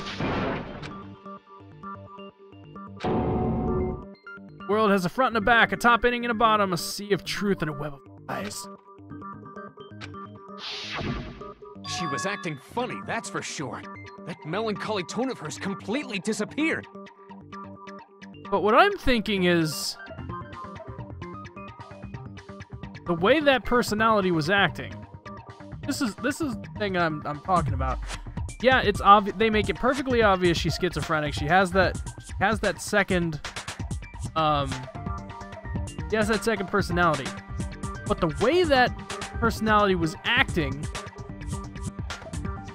it didn't seem like, hey, is that a dead body? That doesn't seem like what it should have been. Like, if that personality killed somebody, to me, I felt it probably would have said, like, you know, it would have kind of bragged about it, because it seemed to be just, like, completely filterless. Just say what you want. But I could be wrong. Don't go assigning adjectives to my tone without permission. Not to mention, once she regained consciousness and saw Chihiro's body again, she was utterly calm. In other words, within her is one personality that can't handle blood, and one that obviously can. So when Toko trapped herself in her room, it's because she was scared of Genocide Jack? That's like literally what she said. See? You could select a slot in the phrase. Oh, that would probably be a little better. The reason she locked herself in her room wasn't to keep other people from getting in. It was to keep her other personality from getting out. What? Toko was afraid. Afraid of the murderous fiend inside of her. Of killing even more people. How? Yeah. How can you know all this? I do believe you misunderstood her. What she's trying to say isn't, how can you know all this? No. What she wants to know is, how could you tell them? Huh? Last night, just before Monokuma gave his motive speech, Toko and I had a strange conversation. She told me a most interesting story. She said a murderous fiend lived within her, and she was afraid it could appear and attack at any time. And that trepidation is what's caused her to have such a bleak attitude. Isn't that right, Toko? This is all a lie. Damn. Right, Toko? You said you wouldn't tell anyone. What? You promised. I can't believe you lied. You have only yourself to blame. You came to me with your tragic little story. I didn't ask you to. This is the real world, not some romantic fantasy fairy tale. Hey, Baguette, how are you, man? Besides, you broke your promise first. You said that as long as you were here, no matter what, you wouldn't let Genocide Jack kill anyone. But in spite of that promise...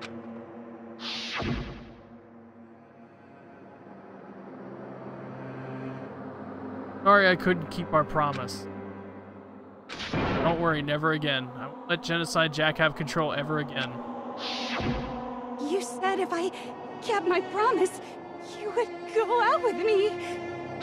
That's the only reason I promised. How many times do I have to tell you? I never said that, but you weren't able to do it. You just couldn't resist that rush you got from killing, could you? I tried. I swear I tried to control it, but your efforts were useless. What a disappointment. I hate you. Well, the opening act is nearly finished. All that's left is to hear from the person in question directly. Did Byakuya do it? Like, he was the one that showed you the mail that had everyone else's notebooks, and he was the one who pointed you to all the clues, but then before you could get all the good ones, shoved you out the door to move you to somewhere else. The person? Byakuya only sits in the library, and the extension cord for the lamp he's always using was used to hang up Chihiro.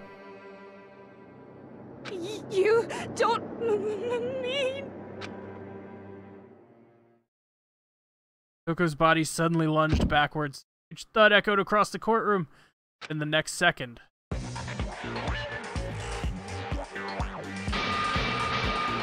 Well, hello there! Is it me you were hoping to see?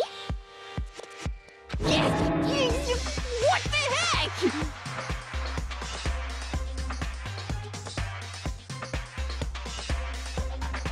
all right. So you figured it out, huh? Well, whatever. What are you gonna do? So you figured it out, huh? Well, whatever. What are you gonna do? The ultimate murderous fiend, Genocide Jack! Or better yet, let's go with Genocide Jill! You frog. What the fuck is this? Yeah, I agree. What the fuck is this? What happened to you? Not Toko. That's a loser name. And what happened is a textbook split personality. So what if one of them happens to be a serial killer? You should turn a blind eye to one's faults.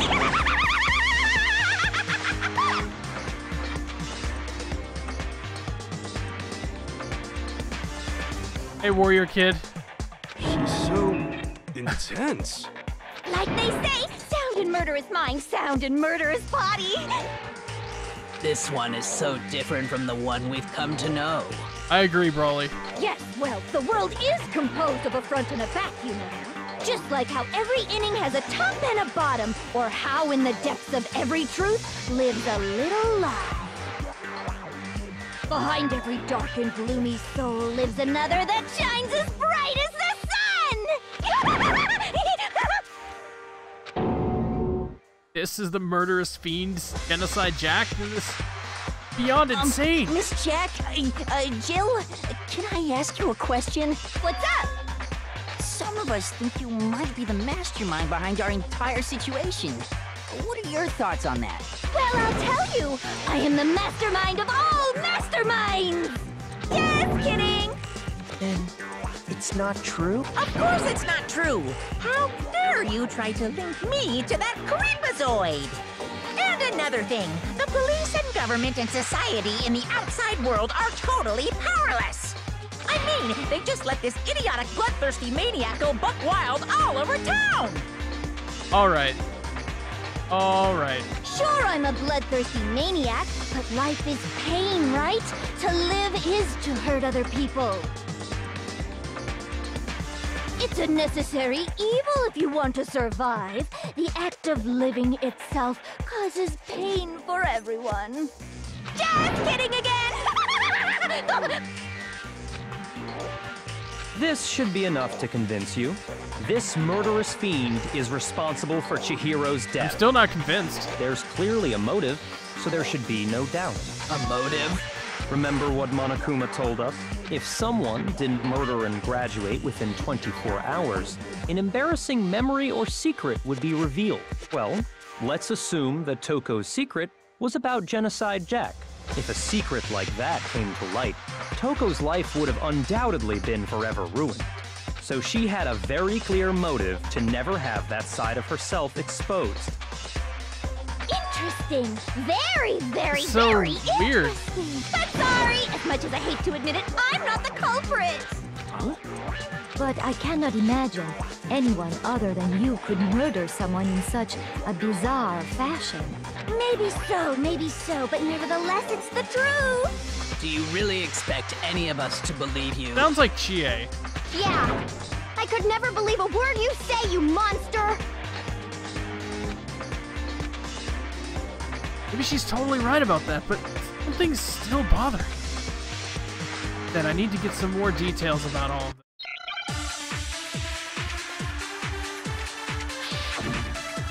Make your argument. Status of the dead body. So but I didn't kill anyone!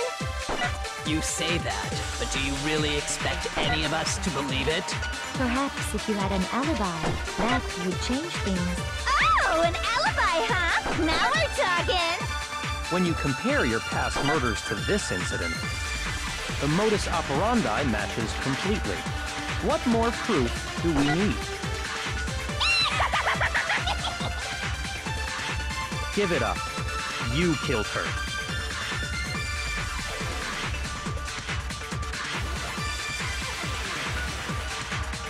Sorry, but I didn't kill anyone! You say that, but do you perhaps if you had an alibi? Oh, an alibi, huh? When you compare your past murders to this incident, the modus operandi matches completely. No, it's wrong. Hooray! Good. Same voice actress? Are the methods of murder really exactly the same? I'm not so sure about that.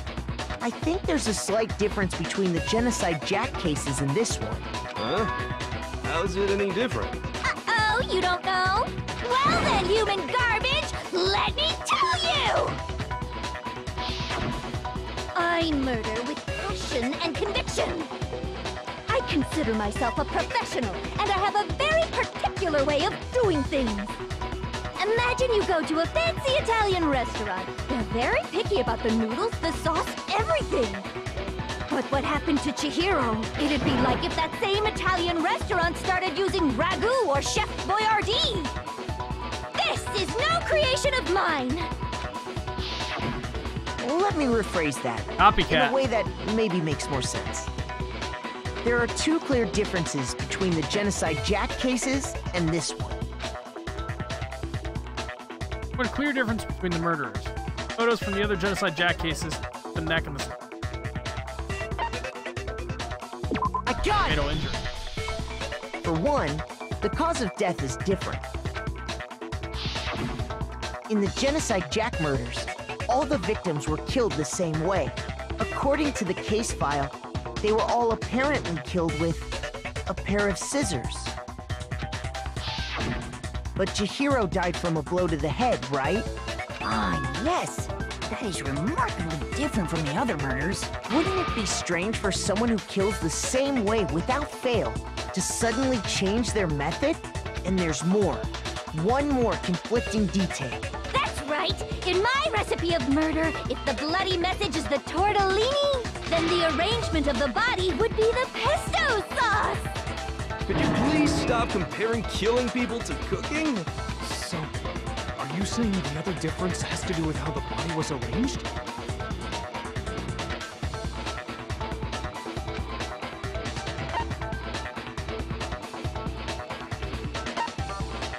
I got it! Used Do you to suspend remember the what body. the killer used to suspend her? They used some kind of rope to hang her up by her wrists. What is your point? Well, in all the previous Genocide Jack cases, something else was used to suspend them. Specifically, pairs of razor-sharp scissors. And guess what? I used my own specially designed scissors for the murders and the arrangement. Like I said, I'm a professional, so naturally I'm very picky about the tools I use. This is like 8 kinds of fucked up, to be honest. And you know what else? Big Mac said there's 2 differences, but he's wrong. Big Mac? Are you referring to me? Listen up, Big Mac. There's actually one more difference. Huh? My word, you really didn't notice? Take a look at who the victims were in each Genocide Jack case. There's a pattern there, just waiting to be discovered. A pattern? Figure that out, and it'll be plain as death why I couldn't have possibly killed that little lolly girl. They're all men.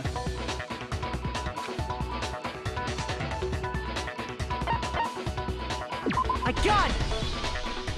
Is it because Chihiro was a girl? Bingo! Bullseye! Right on the money! What are you talking about? In all the Genocide Jack cases, all the victims had something in common. And Tatsuhiro, Shoji, Kano, Takeshi, Komatsuna, Takefumi, Uchida, Keshi, Masamu. I thought it was Masamu. Okay. Yuto. They're all dudes' names. They were all guys? That's right! The people I kill with such passion and conviction are all adorable little men! I can't believe I said it! I'm so embarrassed! The hell is wrong with you? I can't help it! I'm just a full-throttle boy-on-boy fangirl, and the mopey side of me just hates it. But now I'm on the fast track to becoming a full-fledged fan madam!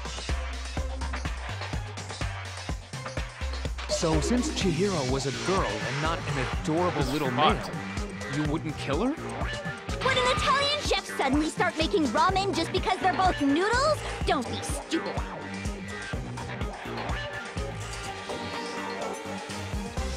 I have too much passion and conviction to cross that line. That's the absolute reality of the one and only. We get it. You've clearly explained your hobby and your philosophy.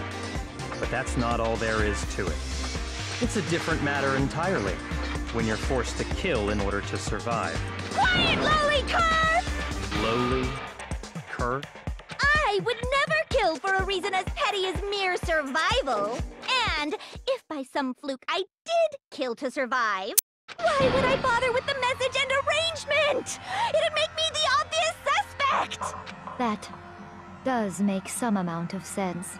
Plus, whatever reason I have for killing, I would never leave out my prized scissors. Who would go out of their way to use a big, stupid, heavy dumbbell? Maybe you used the dumbbell because you couldn't find any scissors in the school? Any scissors? I don't just use any scissors. I only use my own set of high-class Micro's envy lesbian of the friend. entire Thank you for following. Welcome to the Scissors! stream. I saw you chatting earlier. Thank you for hanging around. Okay, whatever. There still aren't any in the school. Are you sure about that? Da-da-da-da! She's fully equipped! That's right! So I can kill anywhere, anytime!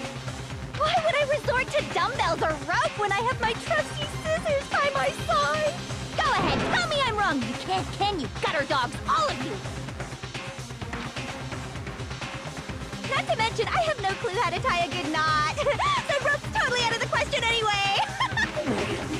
I have no idea what's going on anymore. Could such a heinous villain really be innocent? But the body really was suspended, right? And nobody but the police knew about that. Yeah. That's why we figured it had to be the real deal and not some copycat killer or whatever.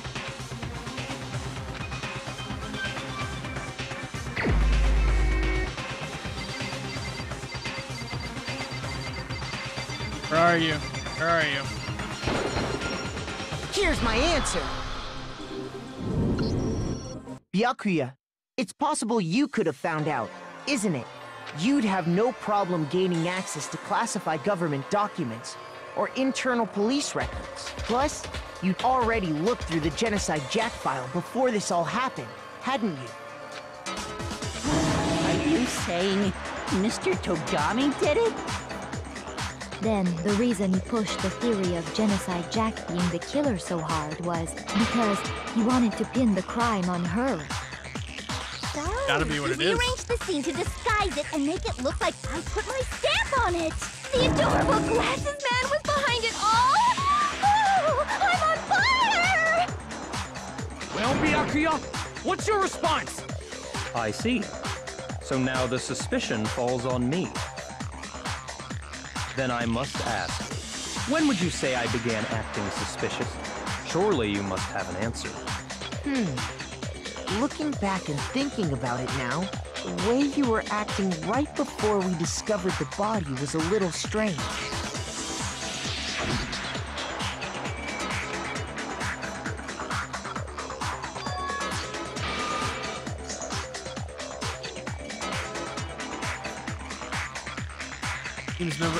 He already knew they were suspicious You before he wanted to go searched to the them? girls' locker room right away, right? But since you're a guy... I should have naturally thought of the boys' locker room first.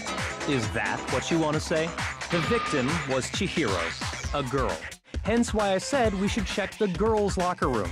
Nothing strange about that, I'd say. On the contrary, there's something very strange. Okay then, what's so strange about it? Go ahead, share with the rest of the class.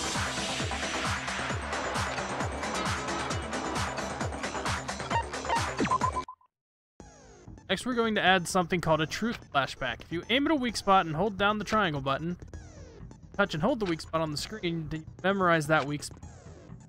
Memorized phrase can only be shot once as a truth bullet. If you change the truth bullet, it will disappear from your. However, you can use flashback features. Don't seem to have the answer to a lie or a contradiction in truth bullets. It might be wise to memorize a different spot and use. In case though, I will say that if you don't use a flashback, you won't be refused.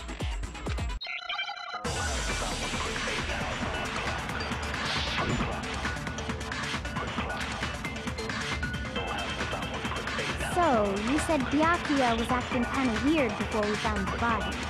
But he was acting weird... how? If you're presented with the opportunity to check Speak a out little the louder. I'm girls' sorry. locker room, You That is my bad. absolutely take it. That's a natural reaction for any guy. The victim was Chihiro, who was a girl. So of course I would suggest we check the girls' locker room first. There was no time for pointless distractions. What's so strange about that? I wish you'd taken me with you.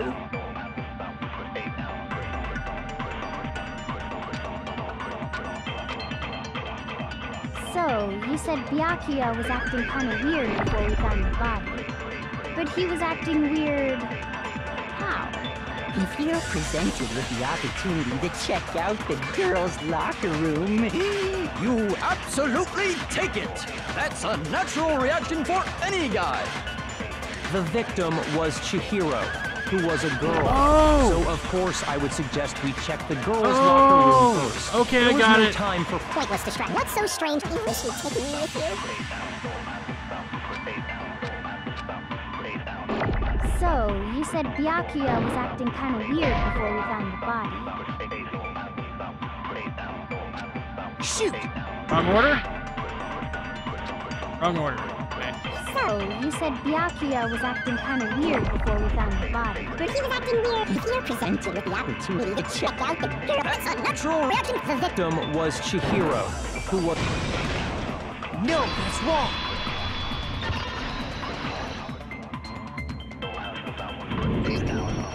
I'll tell you what's so strange about that. Because up until we actually discovered the body, we couldn't have known who the victim was. So your claim that you went to the girls' locker room first because Chihiro was the victim doesn't hold up. I see. That's a good answer, I must admit. Interesting. Very interesting indeed. Huh? What's wrong? Is that it? Surely you've got more than that. Go ahead. Show us.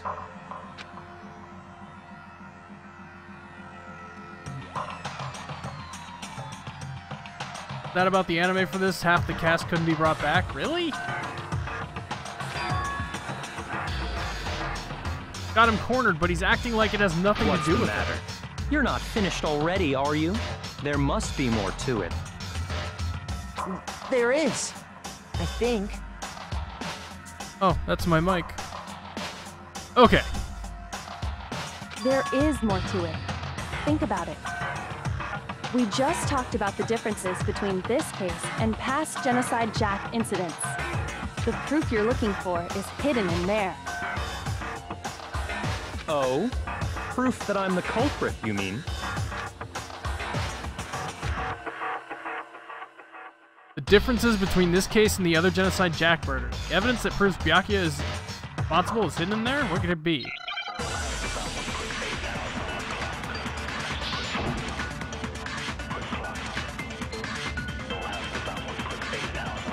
What? The difference between the cases? You want me to explain it again? When I want to kill, I use my very own special scissors. And I use those same scissors to arrange the body. But Chihiro was suspended with... It was some kind of rope, was it not? That's right! It absolutely was! Then there must be something very fishy indeed about that rope. Hey, Byakuya, where'd you get it from, huh? I'd never seen that rope before in my life. Obviously, somebody else must have had it hidden away somewhere. No. Okay, so I fucked up. Let's go. You want me to explain it when I want to kill? Next. That's right. Then there must be something very... Hey, Byakuya. Where'd you get it from? I'd never seen that rope before in my life. Obviously, somebody else must have had it hidden away somewhere. You want me to explain it when I want to kill? Chihiro went for some kind of rope. That's right. Then there must be something... Hey, Byakuya. Where'd you get it? I'd never seen that rope before in my life. There. No, that's wrong.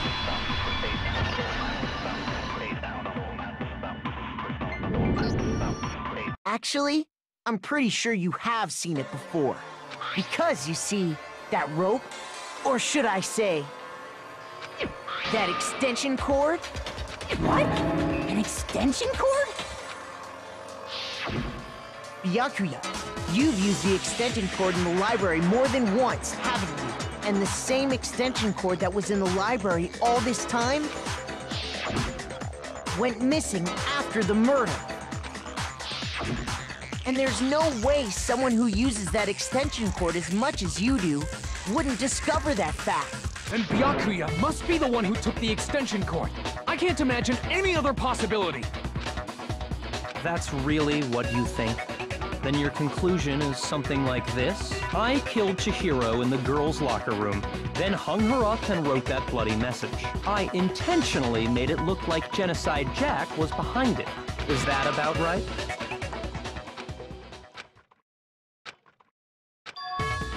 What's wrong? I asked you if you think that's what happened. Hell yes, that's what happened. I don't disagree with not disagreeing. They kept calling this a game, right? So he'd be totally willing to do something like this to win. Sorry, but could we hold on just a second? I think we need to talk about this a little more. Sure. Do we really need to? We've already decided who did it. I know, but still, there's something that's still bothering me. Is that right? And what, pray tell, is still bothering you?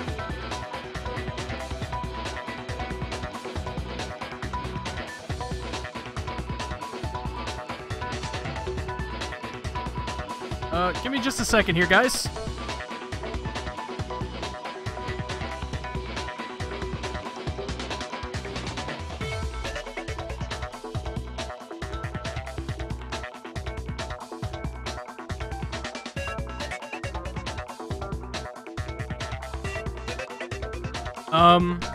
Can you hear me a little better now? In the girls' locker room, then disguised I just my boosted crime. the gain on my mic.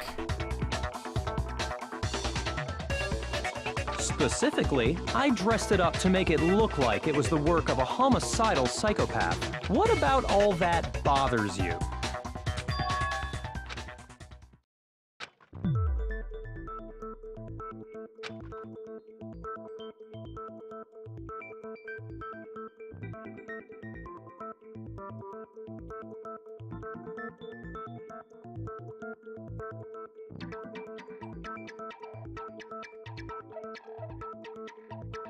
Oh.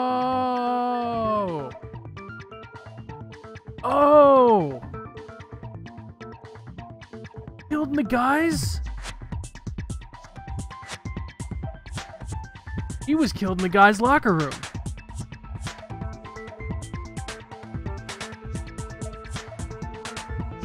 That's why the carpets got switched. It was written on the wall, and the posters were switched too. Because it would be weird if the poster that had blood on it was still in the guy's. Oh. Okay. I got it! You say you killed Chihiro in the girls' locker room, right? But are you sure about that? Isn't it possible that the murder took place somewhere else? How disappointing. What kind of question is that? Even in the world of disappointments, this is a true letdown. She was found dead in the girls' locker room. There is absolutely no question about that. How could the scene of the crime have been anywhere else? Well, I think it's entirely That's why the possible coffee that she was stain. killed somewhere else. That's then why- carried there later. That's why the coffee stain that was on the carpet. So I was thinking that there was a reason everything was switched around. That's why the coffee stain that was in the girls' carpet was in the men's room, or the men's locker room carpet. They switched them because they wanted to make it seem like she died in the women's locker room and not the men's. Okay. Alright, we got it. We got it. Along with the rest of the murder scene. The rest of the murder scene? That was awfully specific. Please tell me you have a reason for saying all of that. I believe I do. Knocked Byakuya off guard. Fuck him. Fuck that guy in particular. When the story suddenly moved to the crime scene, Byakuya, who'd been so confident up till now, maybe Byakuya never even realized that the actual scene of the crime could have been somewhere else. Don't just move on without permission! What do you mean she was killed somewhere else? Come on, Makoto. If there's any chance the murder took place somewhere else, let's see the proof.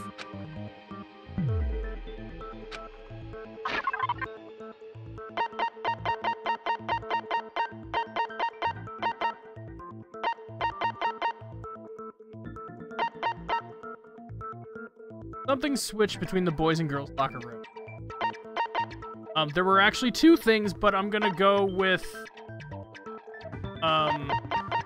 carpet.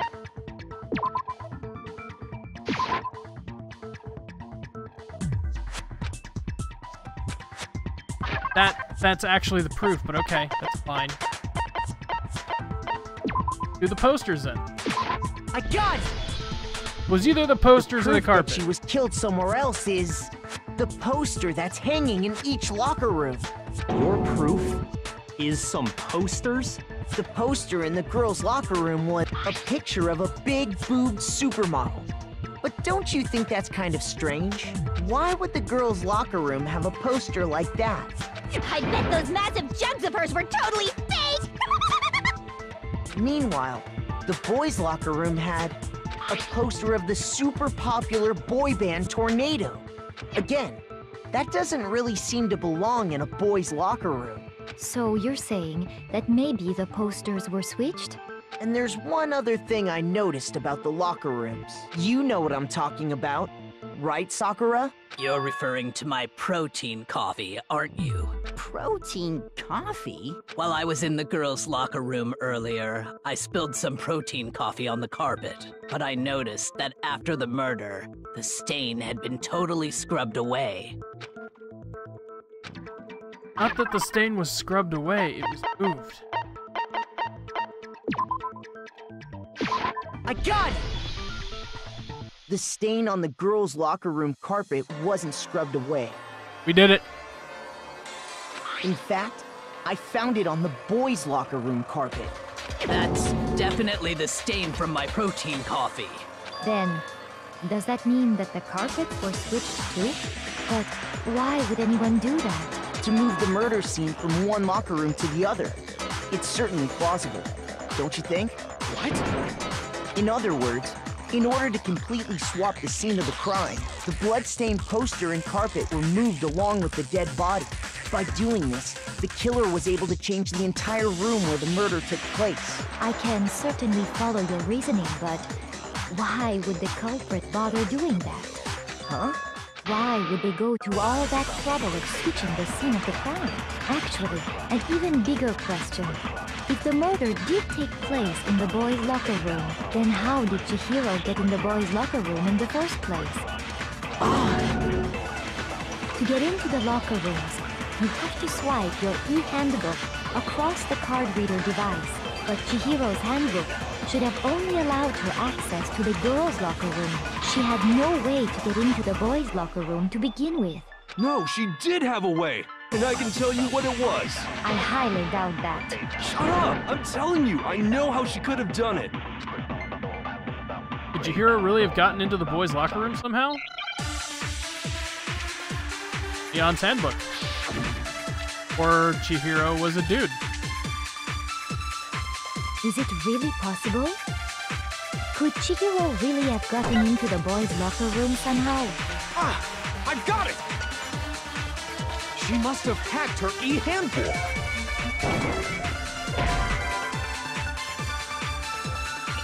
Oh, that's wrong. Shoot. Is it really possible? Could Chihiro really have gotten into the boys' locker room somehow? Ah! I've got it! She must have hacked her e-handbook. She was the ultimate programmer, after all. I'm sure that would have been no problem for her. No, I don't think that's it. She used the thing that was in the main hall. Huh? What thing? I'm talking about Leon's handbook, of course. No, that's wrong. There we go. There we go. We got him. No, I don't think Chihiro used Leon's handbook. Why not? Because Leon's handbook was broken. Oh. Well, then, yeah, I guess that'd be pretty impossible, huh? I am struck silent by how quickly you gave up. Plus, isn't there a regulation against using someone else's handbook? Actually, the rule states that loaning your handbook is prohibited. It says nothing about borrowing one. In other words, you could borrow a dead person's handbook all you want, and you'd be safe. Yup, yup, yup! Hit the nail square on the noggin! Of course, if it were broken, that wouldn't make Why any don't you sense put a anyway. banner for Goldmine, bro? Massive income for streamers, lol. Thanks for the spam bot, buddy. So thank you, mods, for taking care of that. She must have hacked hers, like I said. Love you guys. She used her ultimate programmer skills and... You can't fix an e-handbook. The instant you open one up, a security buzzer starts blaring. So, if she didn't use Leon's handbook, and she didn't modify her own handbook... Maybe Mr. Naegi's initial assumption is just... wrong? It seems like there's no way she could have got into the boys' locker room. So I guess so. Okay then, I vote for Byakuya.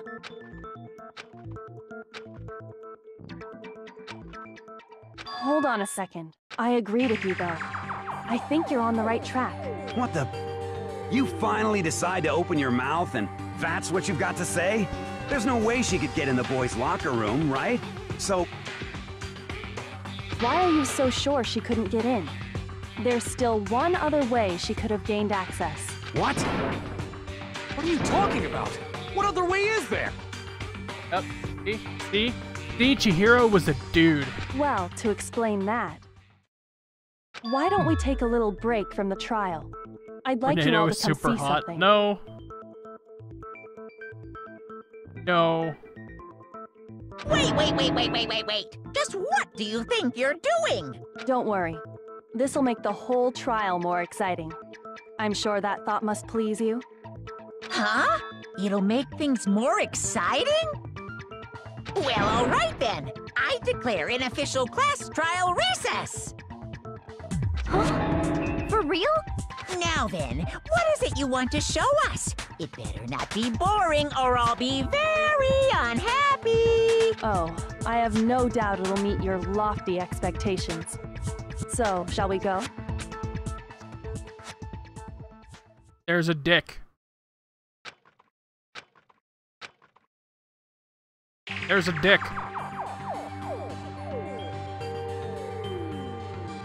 The girls' locker room? We've already searched this place top to bottom. What are you trying to pull, Missy? I'd like you to examine the victim's body one more time. Be sure to examine the entire body very carefully. Take your time. There's a dick. Examine her Dick. carefully? Like using our hands? No way! It's probably best if I don't run my hands all over a girl's dead body. It's not that I'm creeped out or anything, it's just... based on religious grounds, you know? Very well. I'll do it. But you're a girl. You shouldn't have to touch a dead body. Just let one of the boys do it. No, it's okay. I think Chihiro would rather have a girl examine her. So just leave this to me. Sakura. What is this? Some kind of secret girl on girl Another action? spam bot, Is man. that what you two are about? That's not it at all. Stop screwing around. Okay, here I go. I'm sorry, Chihiro. Please Yes, excuse the that's intrusion. a girl. Sakura is very much a girl. Putting her hands together in a brief prayer, Sakura then began to quietly examine her Be body. sure to check her entire body, and I believe we will solve this particular mystery. Her entire body? I know you say that, but... What? This is... What is this... What is it? Not possible. It's not possible. Sakura's eyes were staring wildly at Chihiro's lifeless form. Massive frame trembled. This girl is what? Is a boy! I knew it.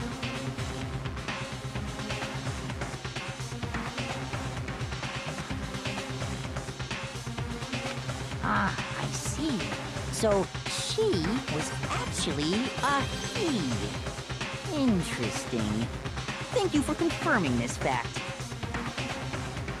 What? You're joking, right? I wouldn't joke about this. Then it's really true? Chihiro was a guy? Oh, what? You guys didn't know? Heck, I knew that right off the bat. I've said that from the beginning. Literally the beginning. Chihiro Fujisaki was totally a guy. He was a cross-dresser? Oh, I'm really on fire! I wish I had killed him! So that's what Kyoko wanted to show everyone, huh? There's a dick. Interesting. Yes, that certainly does make things much more exciting. Now let's ride this wave of excitement back to the courtroom and get back to the trial.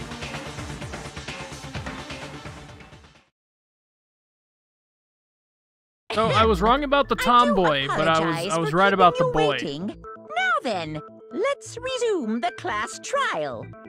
We've all just learned of the shocking revelation that Chihiro was actually a boy. Let's pick up from there. Makes me think Byakuya did it even again because he knew about the mailbox, all the women's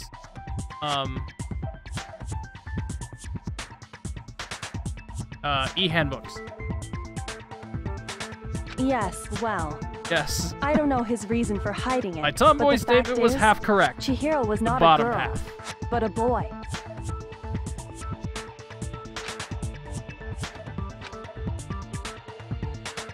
Thought it never crossed And my mind. because the victim was male, he would have had no problem gaining access to the boys' locker room. Assuming his handbook did, in fact, list his gender as male, then yes, that would be true. Of course his handbook said he was a boy. He dressed like a girl, but he was a boy through and through. So then, there should be no issue with Makoto's initial assertion. The victim was killed in the boys' locker room, and was then later moved to the girls' locker room. And the killer could have easily used Sayaka or Junko's handbook to get into the girls' locker room. So Chihiro really was killed in the boys' locker room? I still don't understand the motive for moving the body, but yes, that does seem plausible. Well, I must admit, I did find it rather odd. I knew he felt a little off. There was a certain incongruity to his female body. This is the most titillating situation! So now everything has been connected. All the mysteries have finally become clear. Okay, well, connected or clear or whatever. We still think you're the killer, remember? Very interesting. This has become very interesting indeed. School is full of cross-dressers, serial killer, people obsessed with serial killers, and outright murderers. Like a rockin' pill. Yeah, pretty much it. Yeah, totally. He's off in his own little world. What about you, Makoto? After everything we've learned, do you still think Byakuya's the killer? Well, without a doubt, Byakuya is the one that made Chihiro's death look like Genocide Jack did it. But I think he might not actually be the killer after all. The normal school? Probably. What? But aren't you the one who accused him in the first place? He just seems to be too easygoing about all this. Like he's enjoying us solving the mystery. The way he's acting, it makes it seem like it doesn't have anything to do with him. And you think that might be because it doesn't have anything to do with him? Plus, the evidence he left behind was a little too... how can I put it? Overt. He consciously chose to use the extension cord, knowing it could connect him to the murder. At least, that's how I see it. And Byakuya, when you found out the murder took place in the boys' locker room, it seemed to rattle you. And then again, when you found out Chihiro was actually a guy, if you really were the killer, that stuff wouldn't have had any effect on you. So that's your thinking, huh? Well, it bothers me that you don't have more concrete reasons, but it's fine. I guess I'll mark it as correct for the time being. Mark it as correct? He's right. I am not the culprit. I just happened to come across the corpse in the girls' locker room and decided to alter it. Are you fucking with us right now? No, I am not effing with you right now. I'm telling you the truth. Well, I find it very hard to believe. Go ahead. Find it very hard to believe. You're free to be executed along with the rest of us. If you're really telling the truth, then why? Why do you do that to his body? My reasons hardly matter right now. Uncovering the culprit is much more important, wouldn't you say? So, did he fuck with the crime scene for fun? Bits and giggles? Now then, if it wasn't me, who was it?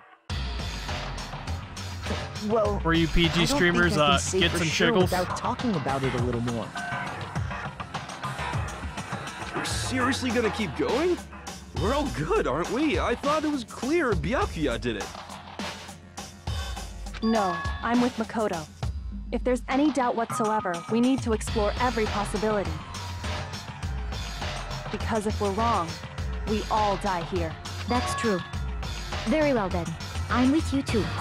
Damn straight. Count me in. Do you not have a mind of your own? Of course I do. What am I, an ant or something? Anyway, let's discuss this all as a group one more time. That's very true. Our lives are all on the line. Excellent. Then shall we resume our game of hide and seek? Byakuya didn't do it, but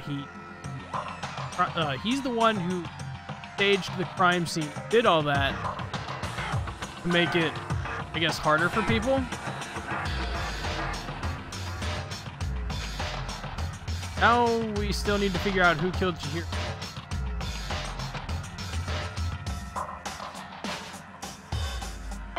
Killer's a guy. I got it! The crime scene was the boys' locker room. You need a boys' handbook to get in. Leon's handbook is apparently broken. The killer would have had to use their own. In other words, it had to have been a guy. Still not enough. I need to find some more clues.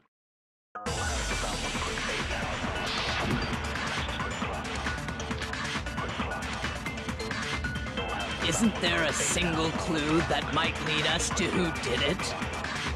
Well, clues are one thing, but did nobody get a look at the killer?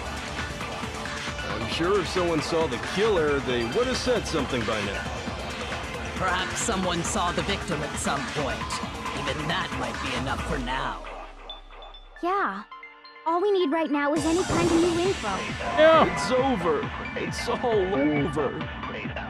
You want to know who saw the victim? The killer! And only the killer. And it's not like they're just gonna turn themselves in. Game over, man! Game over! No! Not game over! Okay, so I think I need to use Isn't it there on... a single clue? Well, clues are... Nobody get a look. I'm sure someone saw the killer. Perhaps someone saw the victim at some... I'll leave it's over. If you want to know... Who saw the victim? The killer! And only the... No, that's wrong. There we go. Bet the victim saw the killer. I believe someone else did see the victim before he was murdered. What do you think, Celeste? I don't know, man. There's a chance. I did see him. What if the killer's blind? Really? Oh, but I suppose why is this on only auto? Makoto knows about this. The rest of you had no idea. Why is this on auto? Did you? That is why you're all making such ugly noises. Whatever! Just hurry up and tell us! It was last night, right before nighttime. I saw Chihiro in the dormitory warehouse. I saw him stuffing a track jacket into a duffel bag. And then, I assume, he headed off to exercise. A track jacket and a duffel bag? But we didn't find anything like that at the murder scene. It seems likely that the culprit destroyed them to get rid of any evidence. And that is when he said something that struck me as rather odd. Well, I'd better be going. I'm kind of in a hurry. Chihiro told me he was in a hurry. But why would he be in a hurry? Only if someone were waiting for him, I should think. So, Mr. Fujisaki was on his way to meet with someone, and then they were going to work out together? But Hina and I had invited him to exercise with us plenty of times, and he always declined. Probably because he was afraid you'd find out the secret he was hiding, right? Which means that conversely, he must have trusted whoever he was meeting with very much. Enough so that he was willing to risk his secret being revealed. Oh, what a marvelous friendship! The point is, whoever he met up with is the culprit, right? So we just gotta figure out who it was. But knowing what we know, I can't even guess. No. You already have what you need to make the connection. Huh? You know who the killer is. Seriously? Who is it? Who's the killer? Think back to the track jacket and duffel bag the killer disposed of. Focus on the details of these items, and it should become obvious who was waiting for him. Are you sure about that? You really think we can figure out who did it based on 2 pieces of evidence that we don't have? What? You want to track down some fingerprints or something? Even if we had the equipment for that, we wouldn't know how to use it. As was noted, the evidence is already gone. There's nothing to get fingerprints from. Maybe, but we can make certain inferences if we just take the time to talk it out. Easy for you to say. Yeah, if they get the wrong guy, they all die. But fine. Celeste, did you notice anything special about the bag or jacket? The bag was just a normal duffel bag from the warehouse.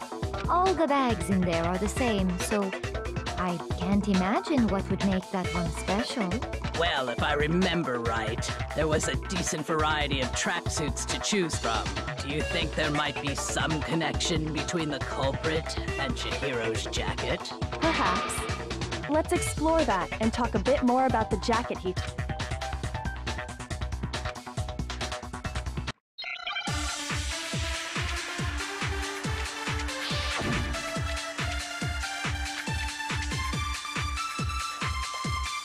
First of all, we know where Chihiro was headed. He was on his way to go exercise. So next we have to ask, why did he choose the specific tracksuit that he did? What do you mean, the specific tracksuit? I got it! He picked that tracksuit because it matched the one the culprit was wearing. So, what you're saying is, the killer was wearing the same blue tracksuit as him? My tracksuit is black. I don't even have a tracksuit. Because exercising sucks. Didn't mean to do that. I have a white tracksuit personally. I got it from the warehouse, if you must know. Did any of that really help us get any closer to figuring out who the culprit is? No way. Not a chance. I didn't actually mean to take that as a memory. I think I know what I need to do. I think I need to use the bullet First through... of all, we know where Chihiro was heading. He was on his way to go exercise. So next we have to ask, I need to shoot it through the one where he said it was blue, because we haven't said it was blue. What do you mean, the specific tracksuit? I got it!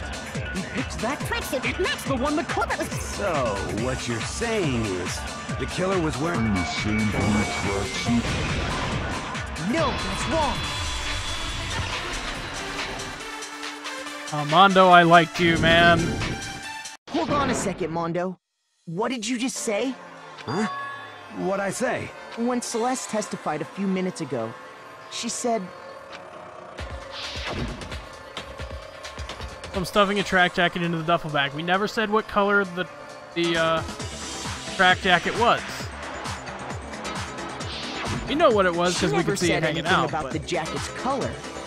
So why did you say Chihiro's blue tracksuit? What are you? You just... Hey, Celeste. What color was Chihiro's tracksuit? As a matter of fact, it was blue. And before we began the trial, did you tell anyone that? The only one I told about any of this was you. Then, Mondo, how did you know what color Chihiro's tracksuit was? Because I just... I'm sure he saw the clothes at some point in the investigation. No, that can't be it. The bag and clothes were surely disposed of by the time we began our investigation. Then the only reason he could have known what color the tracksuit was is if he saw Cherry with it before he died! That's the only possibility! Cherry? Cherry? Are you talking about Chihiro? So, how about it? Did you see the tracksuit or didn't you? Just by chance. I just happened to see it last night. He walked past me, and he was carrying the tracksuit in his hands. No, that can't be it either. According to Celeste's testimony... Stuffed the jacket into the bag in a hurry. Because he was trying to hide it. When Celeste noticed it, Chihiro made a point of making sure the jacket was completely in the bag. If you just ran into him briefly, you couldn't possibly have seen what color the tracksuit was. It would appear you've dug your own grave. Perhaps. But you handed him the shovel, didn't you? That's why you said what you did. Focus on the tracksuit and it'll be obvious who he met with? What a bunch of nonsense. Ah, now I understand. It was all one big bluff, wasn't it? Your true intention was to draw a slip of the tongue from the culprit. That's why you said you knew who did it, to put them on edge. That's right. However, Mondo was my target all along. I had my suspicions about him from the very beginning. I liked Mondo, man. I swear, every time I start to like a character, they either die or they end up killing someone. But why? What made you so suspicious? That's a good question.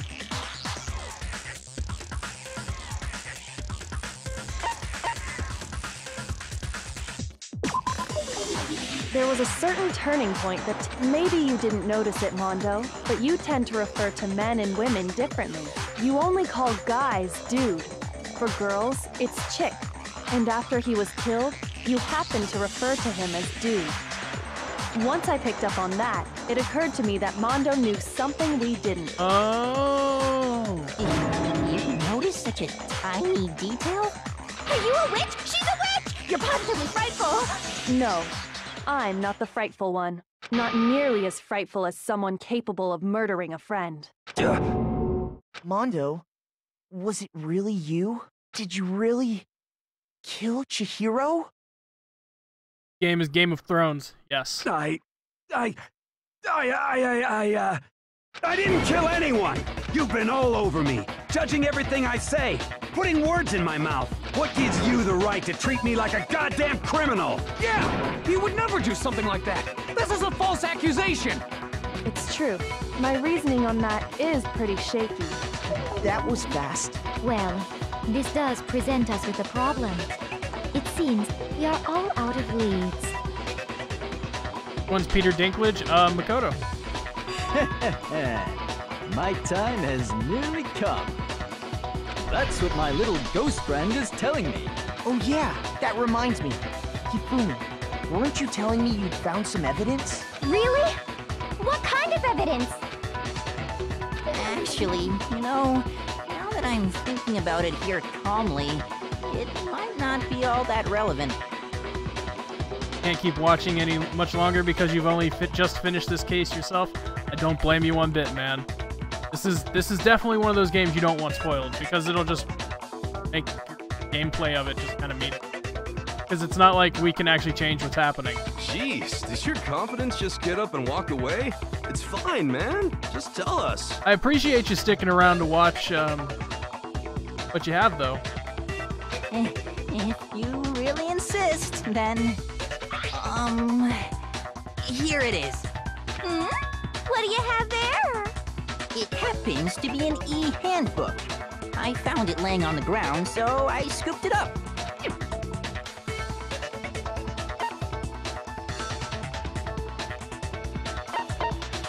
I got it! We know Chihiro's handbook was missing from the scene of the crime, Gotta be right? Chihiro's. For a fact. For a fact indeed. I was totally sure I'd found it. Then it must hold some clue about the culprit, right? Well, that's what I was hoping. But it's busted. It won't even turn on. I imagine the culprit broke it to get rid of any evidence after the murder. That's odd. I didn't think the handbooks were quite so fragile. You're right. They're not. They're totally waterproof and shock resistant. It would take an awful lot to break one. And yet, this one does appear to be broken, as is Leon's, sitting useless in the main hall. For all your confidence, that is a remarkably high failure rate. Do you think there might be some kind of mystery in there somewhere? How precisely did the handbooks get broken?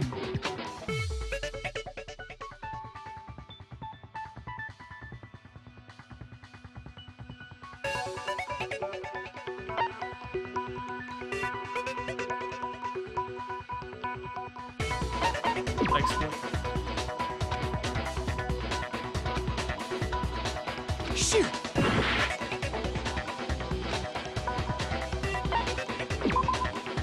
Wow, I got it all wrong. Shoot. Okay, so there's a weak point on it then. I would have figured there would not be a weak point on it. The it. handbook has one weak point, didn't you? Yeah! You remember that? I completely forgot. Sure, maybe I let that slip, but I never told anyone what the weak point actually was. But if the handbook is supposed to never break, and two of them broke in quick succession, then we can only assume that someone's figured out its weakness. You know what the weakness is, right, Monokuma? So, what is it? Huh? You're asking me? I think it's a necessary piece of information if you want this to be a fair trial. But if I tell you, and someone else decides to copy it, that would be very not good. Just tell us already. Why would we want to break our own handbooks? Oh well, I have a weakness for pushy demands.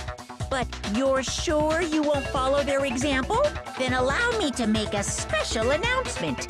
The weak point of my cutting-edge e-handbook is when it's exposed to high temperatures for too long, it will suffer a meltdown and totally break! I flippin' knew it! You knew it? Yeah, because I found the handbook laying on the floor of the sauna. The temperature in the sauna can reach over 200 degrees. Strange how you don't get burnt, huh?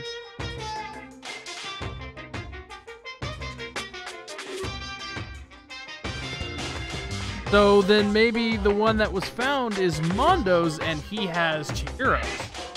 It's because as your sweat evaporates, it creates a cooling layer of air around your skin. If the hot air of the sauna were somehow pushed directly onto your skin, you'd definitely get fried. That layer of air would get blown away. That's why you may feel a burning when you move around. So when you're in a sauna, make sure to keep nice and still. Wow, interesting. I learned one new fact today. That is a mere trifling speck of knowledge. Anyway, if you found the victim's handbook in the sauna, then the killer must have been purposely trying to raise its temperature in order to break it. Meaning the culprit somehow knew its weakness. But how'd they find out?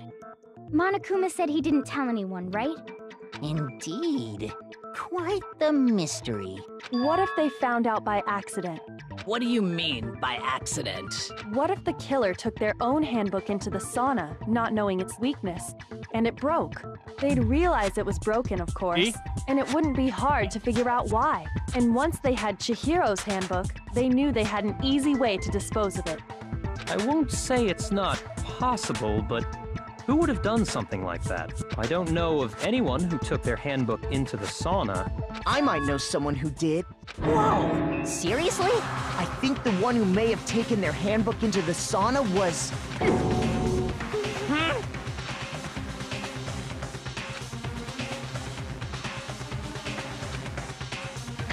It was... Here's my answer. Mondo, your handbook got broken in the sauna. He wore all his clothes in the sauna. What? Why? Why do you keep accusing him? Taka was naked. Mondo and Taka had an endurance contest in the sauna not too long ago, remember? And for the contest, Mondo just so happened to keep his school uniform on. But little did he realize, he'd also left his handbook in one of his uniform pockets. And when it was all over, Mondo discovered that taking your handbook into the sauna could easily destroy it. No, wait, hold on. You've got it all wrong. He would never kill. I don't accept this. Show me the proof. The actual solid proof. I don't want to believe it, but if I found something that proves it beyond a shadow of a doubt.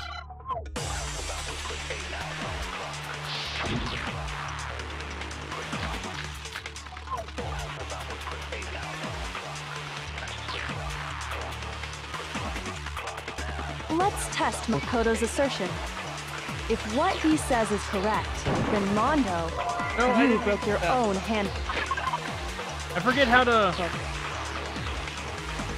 In other words, if Mondo's handbook is actually broken, then that proves that what Makoto said is right.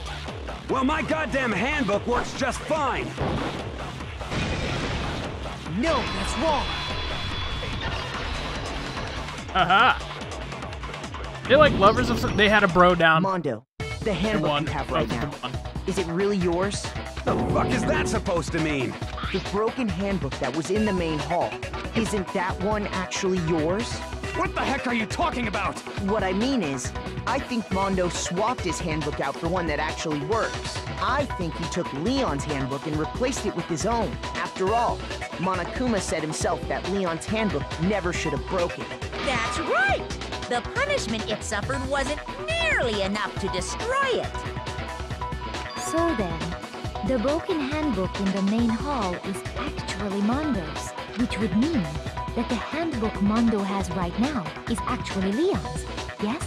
But doesn't that violate the school regulation that says loaning out your handbook is prohibited? Well, here's how I look at it. There is a rule about loaning your handbook to another student, but if they're dead, they're not a student. It's kind of a gray area, I admit. But no worries. If anything, it just makes things more interesting. As such, not borrowing. I decree that exchanging handbooks with a corpse is not a violation of the rules. Well, Mondo, if I'm wrong about this, you're welcome to say so. I'm happy to admit I made a mistake, but... Son of a bitch! What's wrong, bro? Come on! Tell him he's wrong! bro! Tell him he's wrong, bro! You are wrong! You have to be wrong! Everything you just said is wrong! You made it all up! Okay, then why don't we look back on this case one more time, from the beginning? That way, everything will become clear. And we'll all see if I was right or wrong. Pizza shit. Yes. Pizza shit.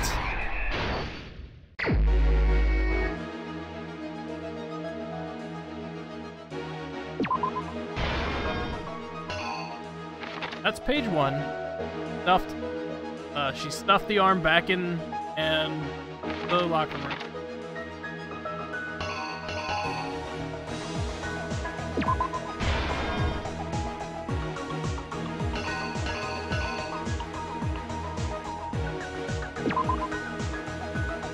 Wait, is that her? Is that one on the? Is this her going in? Or I think. Uses her thing to get in. Thing.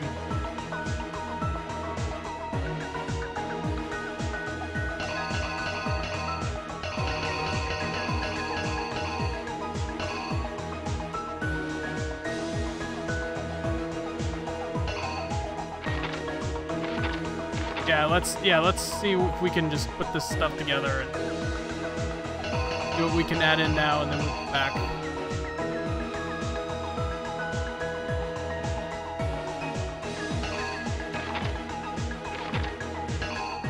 Yeah, this one might be the bloody poster.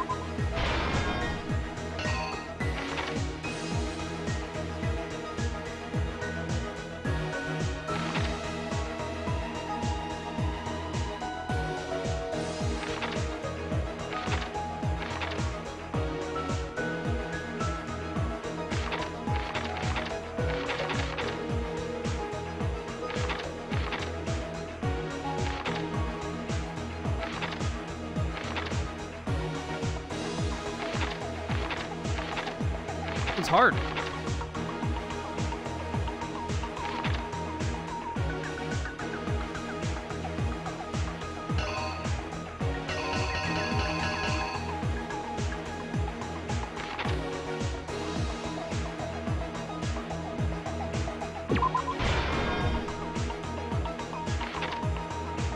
Extension cord.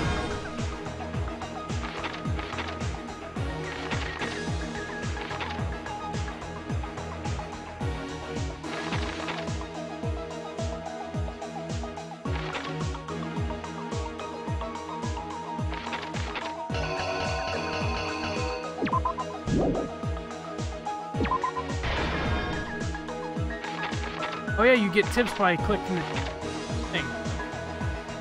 Where'd the killer go after they were done?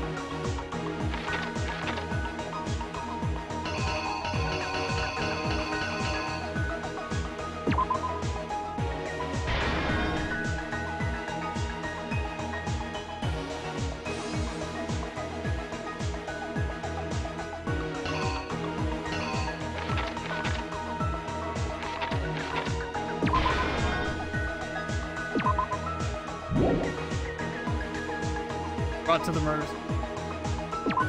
Definitely that. I forgot you could actually hit this. Killer took something from the other locker room and switched it at the scene of the... Which poster?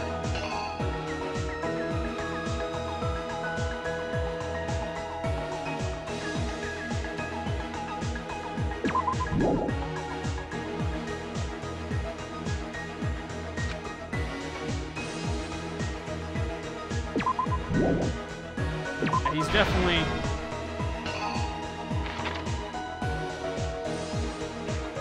around the carpet as well as some.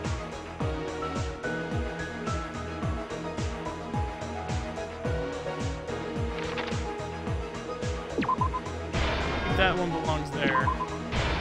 That one belongs.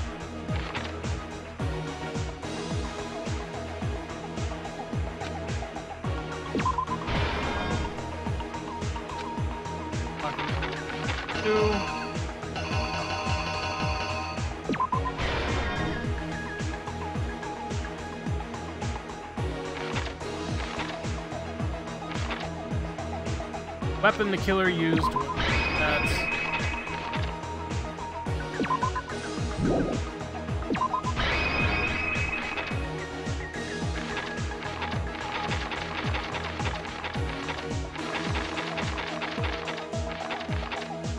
done?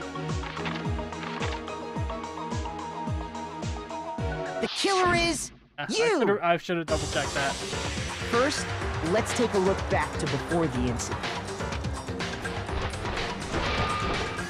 Last night, Celeste saw Chihiro in the warehouse, correct? At the time, she was apparently stuffing something into a duffel bag.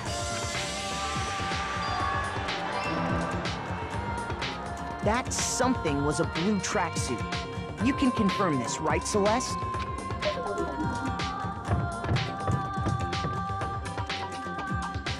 With bag in hand, Chihiro headed out, even though it was officially nighttime.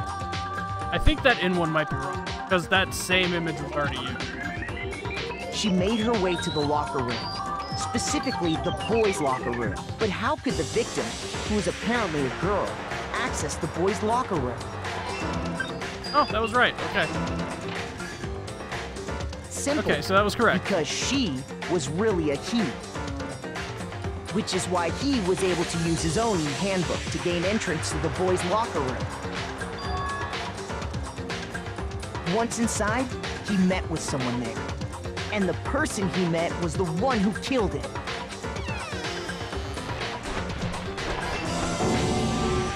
It seems likely that the killer grabbed the nearby dumbbell, approached the unsuspecting Chihiro,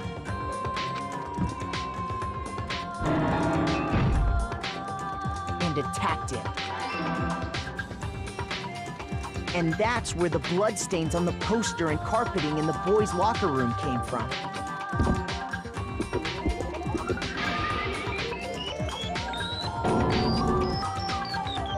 It was likely in the heat of the moment.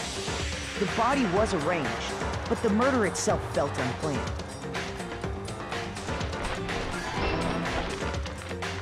Which is why the killer hurried to try and hide the act. First, pulling up the bloodstained carpet, then removing the bloody poster,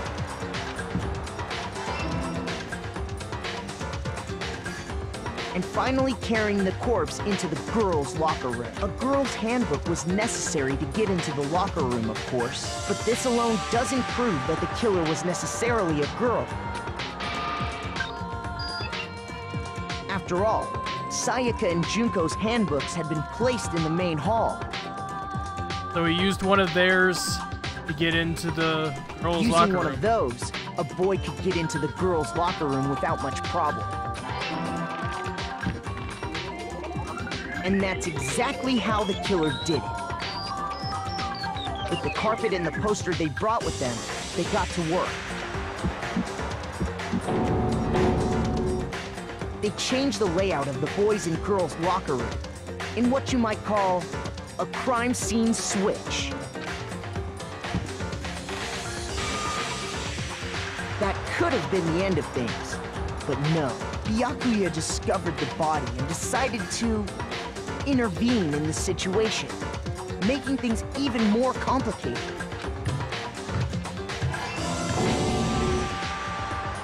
So, after stumbling on the crime scene, he went and grabbed the extension cord from the library, and then he got to work. He used the cord to string up Chihiro's lifeless body. Yeah, I don't know why Byakuya decided to, like, stage the body when he had nothing to do with it, because, like, if we got it wrong, he's dead. Kind of a stupid thing to do.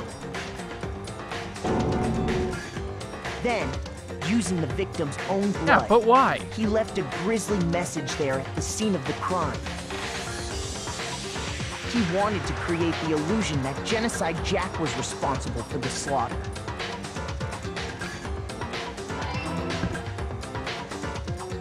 And around the same time that Byakuya was putting together this facade, the killer, having already disposed of Chihiro's bag and other belongings, arrived at the sauna.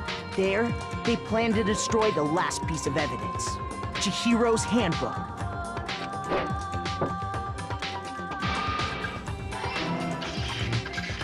And just as the killer expected, the steamy sauna was enough to ruin the electronic gadget. Somehow, the killer knew that the handbook couldn't stand up Didn't to want the things heat to be of the too easy, sauna. apparently. And the reason they knew that is because the Sauna had already wrecked their own handbook. And that's how it all played out.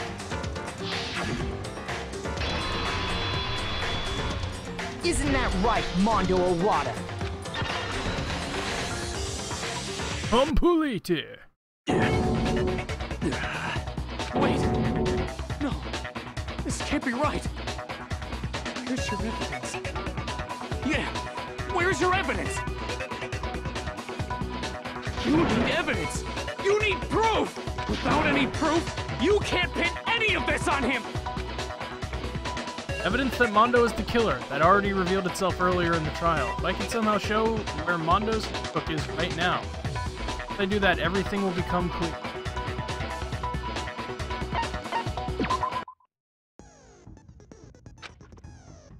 During a bullet time battle, if you press the R button, Fever Time will activate and the tempo will be 4. At this point, even if you push the buttons at random, you won't miss. So you can press X triangle, however you want to destroy. And also tap the top or bottom of the right side of the screen. Last until your focus gauge runs out. Or if you only got access to special time, right? So there's something called Nega Time for your opponent activates Nega Time during the bullet time battle. Tempo marker will disappear, making it quite a bit tougher to hit the buttons in rhythm. Or to activate Fever Time at this point. Never mind. Or nothing with it. I don't know what I was worried about. And surprisingly, if your action difficulty is set to gentle, the opponent won't use it.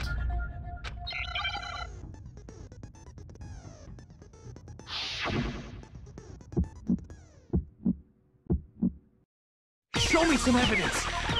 You're wrong! I won't listen! I refute you! False! Show me some evidence! I won't listen!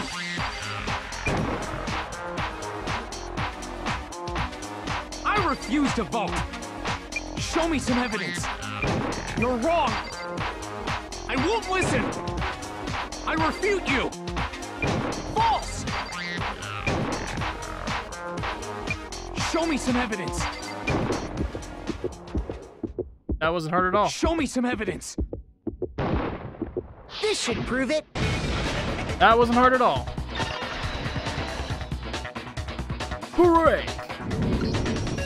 If my thinking so far is right, Mondo must have replaced his broken handbook with Leon's. In which case, we can just check each of our handbooks right now. Once we do that, we'll... We don't gotta do that. Huh? Yeah, I did it. I killed him.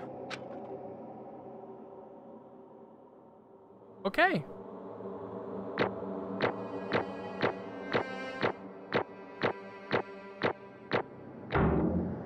You did it! Yay!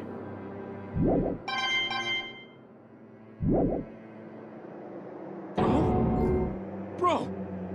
What are you saying? It's a mistrial. I got no choice, man. After hearing all that, I gotta just... give up. Go ahead, Monokuma. Get it over with. Ask for the goddamn verdict. Roger that! Wait! Hold on! No waiting! No holding on! Time for the moment we've all been waiting for! Grab your lever and give it a yank! What kind of gamer am I? I'm sorry. No S rank. I am a shit.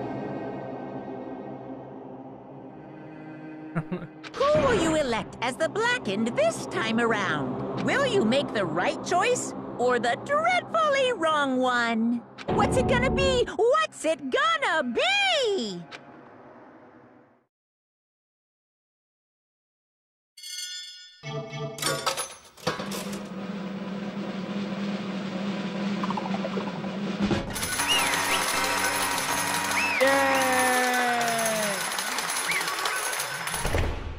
Bye, Kuwabara. What? Uh-oh, this time it looks like you got it right again. Is so, the Blackened that killed Chihiro Fujisaki was Mondo Owada. What an ass. Unbelievable. In case you're wondering, the vote was not unanimous. Taka chose the wrong answer.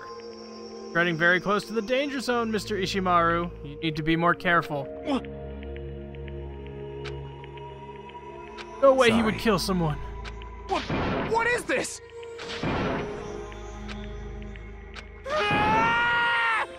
Why did you do it? Now then. Like Mondo's taken a vow of silence, so allow me to explain on his behalf. Actually... The story of the murder this time is the sad story of two. For anyone who doesn't really want to hear it, you can hit the O button to fast forward the text. There once was a young boy, and his name was Chihiro Fujisaki. An extreme inferiority complex regarding his own lack of strength. So weak, even though you're a boy. Heard things like that as long as he could remember, and he couldn't overcome his weakness. On the contrary, he tried to hide and buried himself further and further into that weakness, take on the fragile form of a petite young boy. He had chosen that as a way out. Now, no one will be able to say anything about even though you're a boy. No matter how tightly he wrapped himself in that shell, the inferiority complex had already taken root deep inside of him and was not so easily weeded out. I'm trying to, get this... There we go. As it turned out, the shell was completely empty. The complex didn't disappear. Instead, it only grew stronger and stronger. Weak, weak, weak, weak, weak, weak, weak, weak.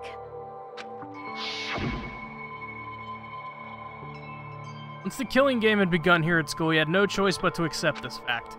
After all, the world is survival of the fittest. If you're not strong, you don't survive.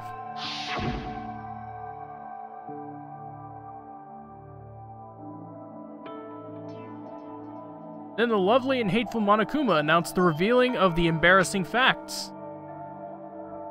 Which of course included Chihiro's embarrassing secret, which I was more than willing to divulge. Even though he dresses like a girl, Chihiro is actually a boy. Hey, That was something Chihiro couldn't let anyone find out, no matter the cost. If that was revealed, it would be the end. The hardened shell would crack, the armor would fall away. Without a doubt, those around him would torture him more than ever before. Everyone figured being thrust into such a dilemma must have sent him spiraling into despair. And yet... I'm sorry. But... But I also don't want to leave things the way they are, so maybe I can talk about it later. After I try my best to become strong, then I can tell it. Annoyingly, he used the thread of discovery to motivate himself to become stronger. That's right. I want to change. Strong enough so that when someone says, even though you're a boy, I'll be okay. I'll get better. With that thought at the front of his mind, he resolved to take immediate action. So, that day he made the commitment to begin exercising. He was prepared to restrain his mind and body. Retrain. But sadly, that would be the first and only chance he would... Hey, When he decided to start exercising, he thought it would be good to ask for someone's help. But he wanted to tell that person his secret first, and then ask them to help him there. That person he went to... Yeah, that's right. Mondo. The biker gang fella had been painfully clear about how important his manly promises were. So Chihiro probably figured that even if he confided in Mondo, his honor would make him keep the secret. Uh-huh. Plus, Mr. Macho Mondo was the very symbol of a strong man that Chihiro had always aspired to be. Maybe talking to Mondo about it will help me have some courage. Went and asked Mondo to help him become strong. That was his aspiration, and he thought that only with Mondo's support would he ever be able to come close to that. That must be why Mondo did what he did, to keep the promise he'd made to Chihiro. That's why Mondo carried Chihiro from the boys' locker room into the girls' locker room? Certainly. Real purpose was to keep the promise between men he'd made to Chihiro. But... How does moving the body keep the secret? Because... If everyone knew he'd been killed in the boys' locker room, everyone would be arguing about how she got into the boys' locker room, right? If that started up, at least a few of us would have been immediately begun to suspect his identity. So he tried to protect Chihiro's secret by putting him in the girls' locker room and stealing the handbook. Mondo did all that to keep a promise, who he'd also killed.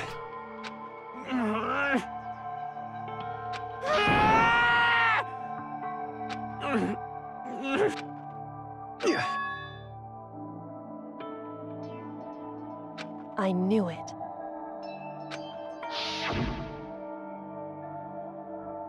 Possibility of having your embarrassing moments and secrets What is this?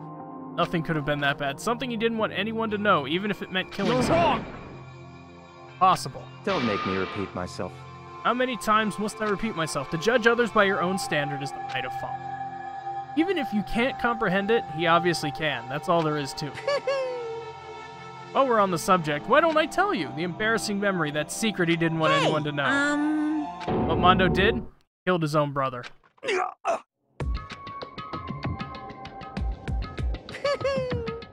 The ultimate biker gang leader makes all the hoodlums and riffraff across the country tremble. The only reason he had the chance to join a gang in the first place was because of a certain someone. Damn. Mondo's older brother's name was Daya Awada. Mondo had nothing but respect for him. It was because of Daya that Mondo ever got on a motorcycle.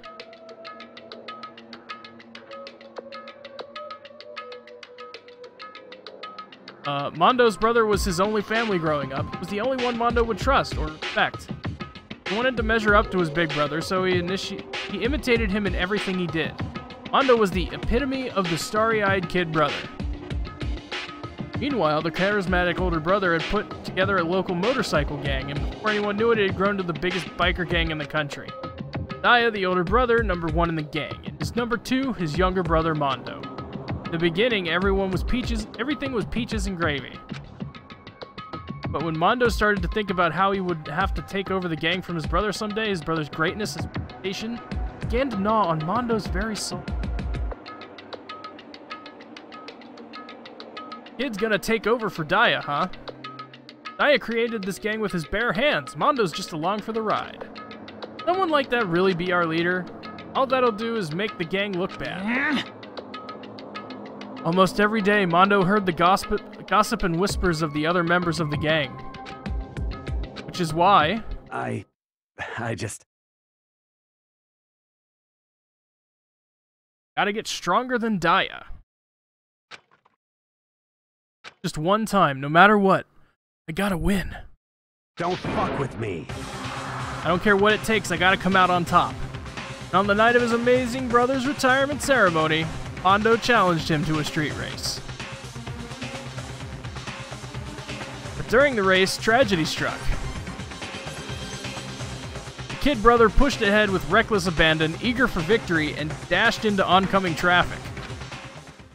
Suddenly,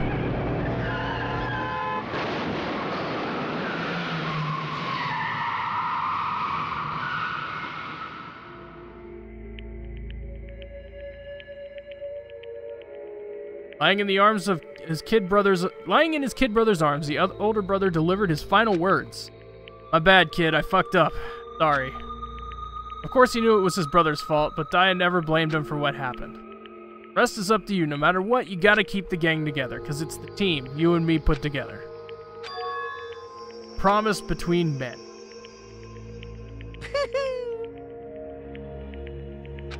In order to keep the gang together and keep the promise to his brother, he could never admit to anyone that it was his own weakness that caused the accident. As a result,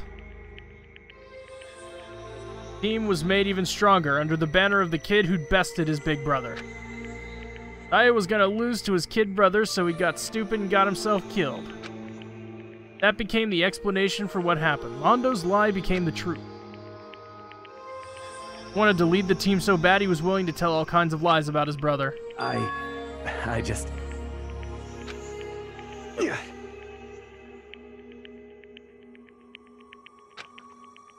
Yet...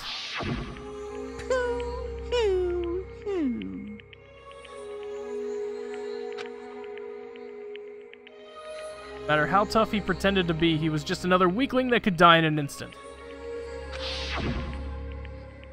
Sorry guys, I don't have chat right now.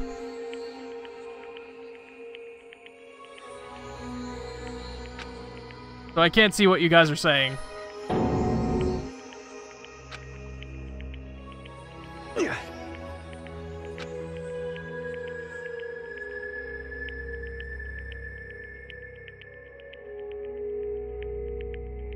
I got it. I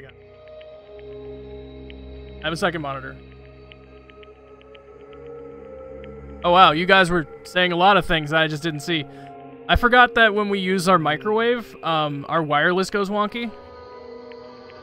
Like, just, I guess it's because the modems or not the modems, but the routers we have are kind of, like, cheapy.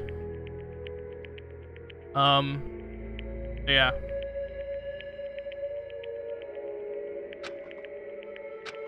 I just thought everyone was being quiet. I totally forgot until I, like, tried to refresh my chat and then unable to connect to internet. Yeah, the microwave. No, like, seriously, the microwave. It's only a couple feet from the router, and it can fuck with Wi-Fi.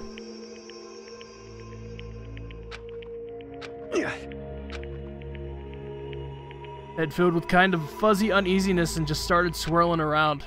Never felt anything like it before. I didn't know what to do about it. What service do I have? It's not about what service, it's the routers. Like,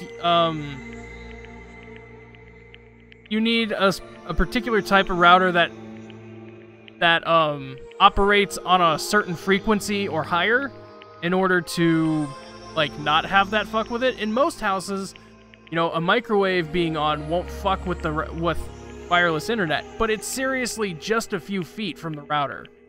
That's why it messes it up.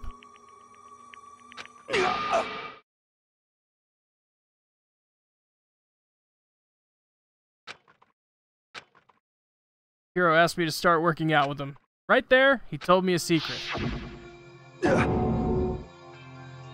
Most services give you routers nowadays? Yeah, they tried. We were like, no, we have our own. We have Time Warner.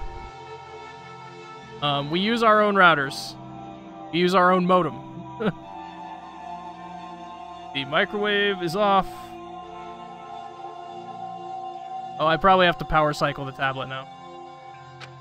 I'm sorry. Because once this thing stops getting internet, it just doesn't like to have internet anymore until I power cycle it.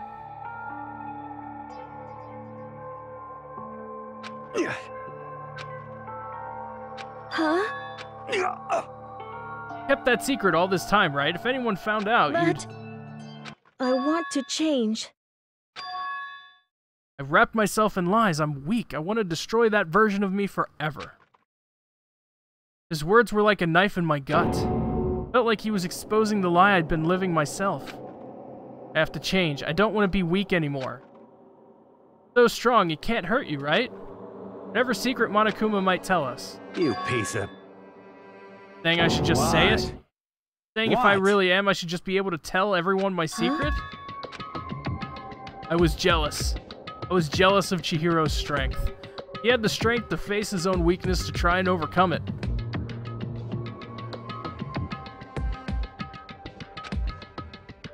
Kind of strength I've never had.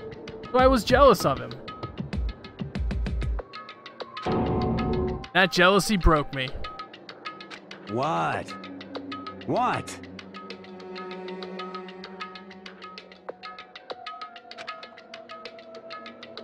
Okay, I now have chat back in front of me. No! Not making fun of you. You really are strong, Mondo. What do you want me to do? What was I supposed to do? Was I supposed to just sit back, let my secret get revealed and ruin everything? What's wrong? Damn you! Why'd you have to tell me all that? Are you trying to rub my failure in my face? I just wanted to...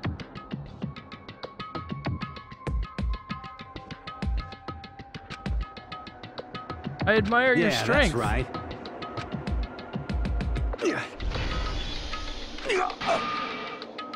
You son of a bitch! So the fact that Chihiro was willing to face his downside and try to become stronger, and Mondo was unable to do that himself, that made him jealous and killed Chihiro.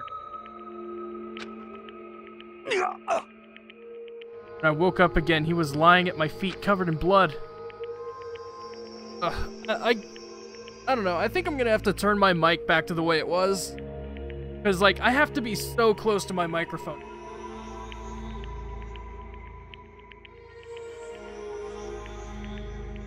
Like, I just can't be leaning into the microphone all the time.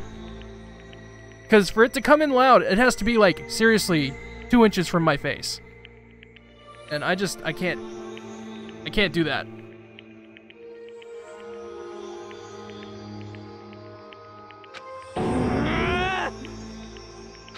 So, how well can you guys? Oh wow, yeah. See? You see how well that works now?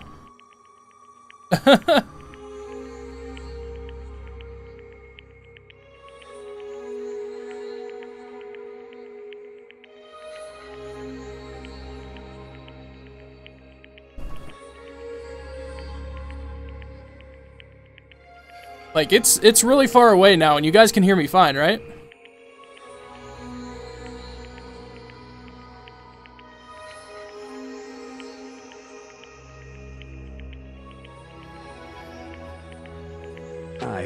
I killed Chihiro. Even after all this time, I'm still just as weak as I've always been. Yeah, I'm nowhere near my mic now. Like, I've moved it even further away, and it's still coming in fine. So yeah. The setting where you don't have to eat the microphone is much better. Yeah. Ugh. That's much better. And thanks to that, I did something I can never take back.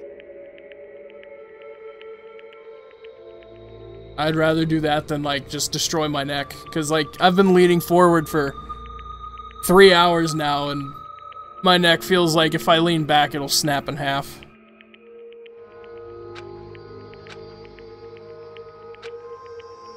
He hid that weak side away from everyone. That was his secret. A weakness like that lived in a heart like his, and it turned him cold-blooded.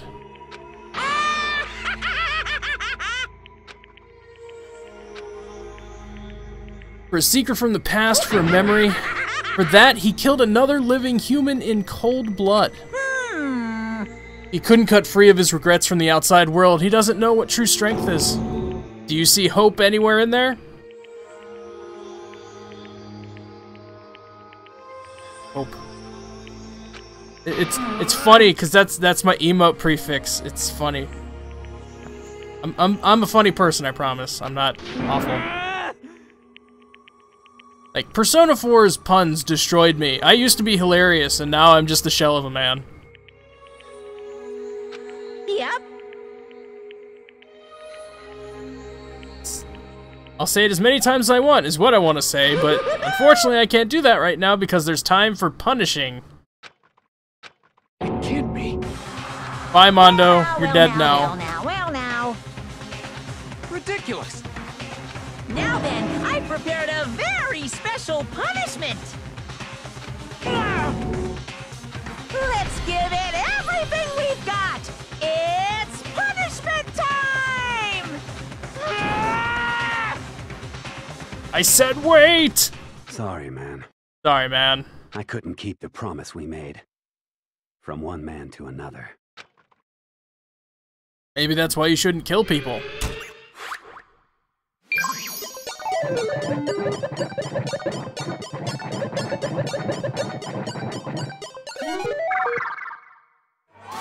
Let's see what this is.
What?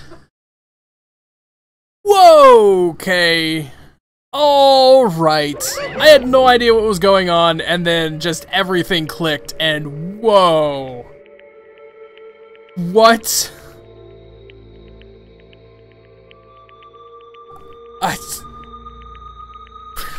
Okay. Butter.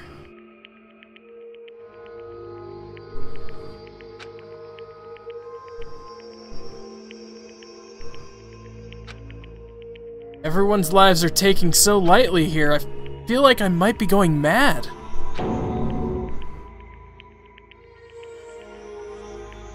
I can't believe it's not Mondo butter. I can't believe it is Mondo butter, actually. Oh my god.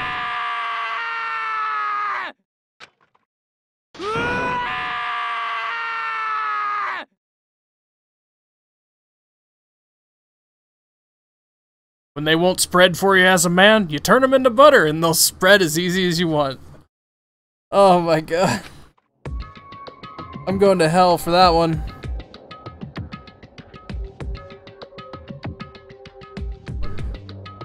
And with that, you need to go see a demon.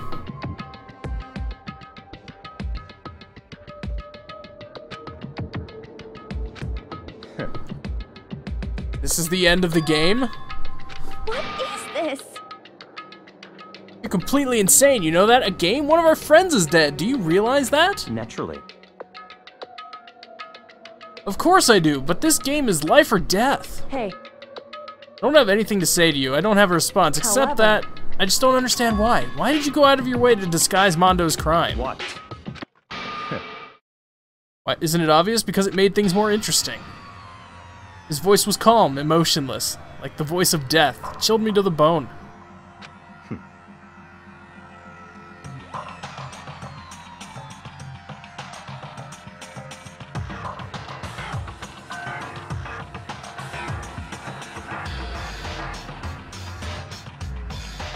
Tale about the clever boy and the tiger. The boy tricked the tiger into running into circles so fast he melted into butter?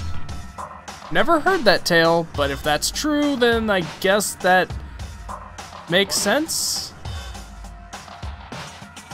Honestly. So you ignored the nighttime rule too. That rule never mattered to me. I don't recall agreeing to it. There is nothing to be done.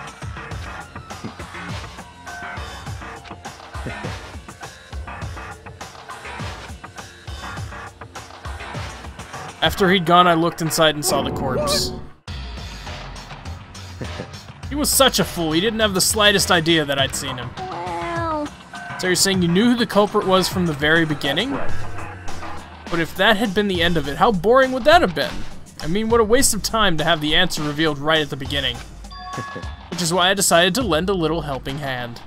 I thought it would liven things up. You did all that to liven things up? I see. That's kinda fucked, dude. Like, tampered with the scene of a crime. So after hearing about the Genocide Jack thing from Toko, you decided to use that to create the fake murder scene? But... If we hadn't figured out who'd really done it, you would have been dead too, right? Well, obviously I would have revealed the truth before it reached that point.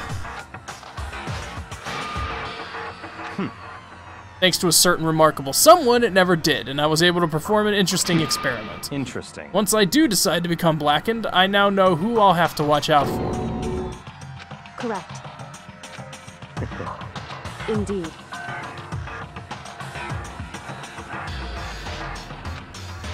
Hey. Something I'd like to ask Monokuma. What's this? You like to perform these elaborate executions each time, right? My question is why? This punishment, this despair, it's not just for you. All this punishment, all the despair is my gift unto mankind itself. These punishments are meant to transform all hope to despair. Damn. What the heck? Mean. Okay. I don't understand why you have to pick apart every little stupid thing. In the end, I'm going to stand alone as the victor, and then everything will be revealed to me. Ooh, how exciting. think this is the start of a terrifying friendship. Shut up, I would never stoop to the level of a childish criminal like you. Let me say this, after I have achieved complete victory, you're up next. I'm going to find you and kill you, understand? In the name of my family. In the name of the Togami family, for which victory is a foregone conclusion. You're getting all riled up! It's like you're the main character of a video game or something. No trash mob for you. Sounds like someone needs a nap.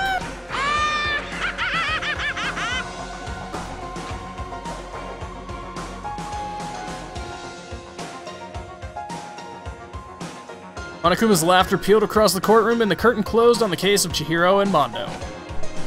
But I knew that wasn't the end. The killing game would still continue. Because the mastermind wouldn't let it end. For those of us who were still alive, our worst fear and despair kept on multiplying. It was the kind of despair that felt like a blind puppy in hell had more of a future than us. That's a hell of a phrase. All of our courage, our effort, our friendship, it felt like it amounted to nothing at all. It was the worst kind of despair.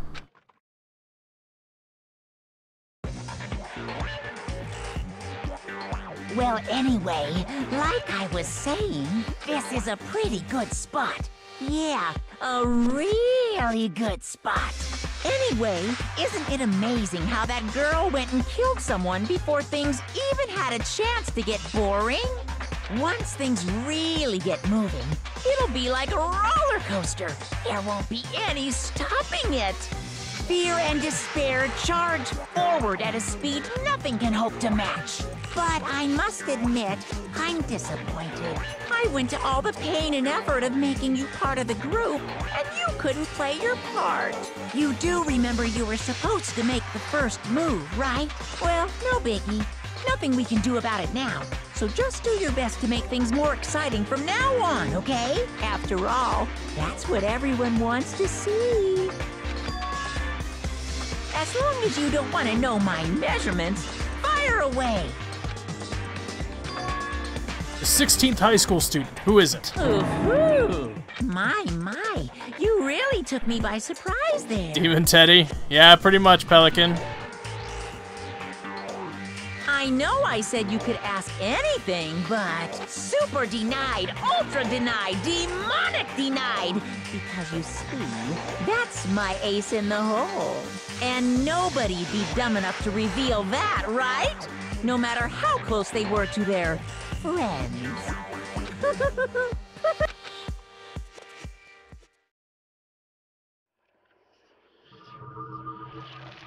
All right.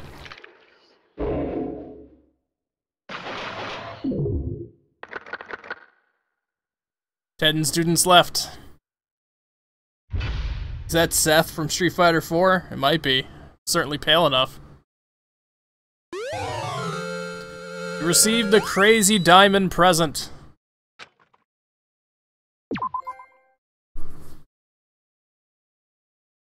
Alrighty.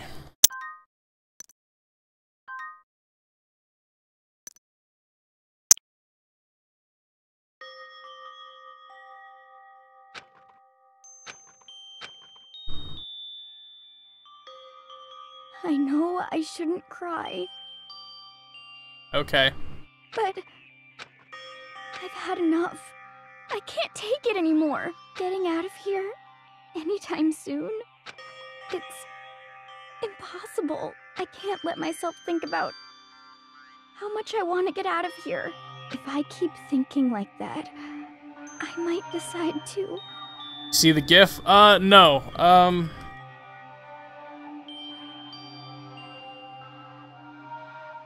Let me go look at it.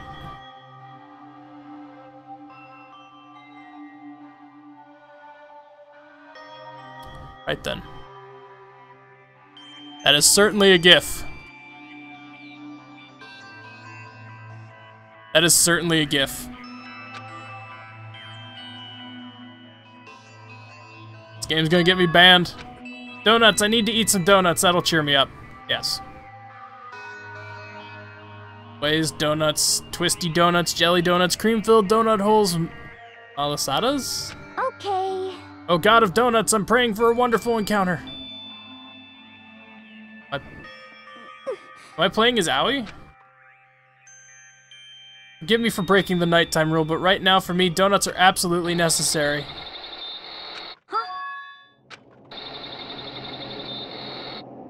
Huh?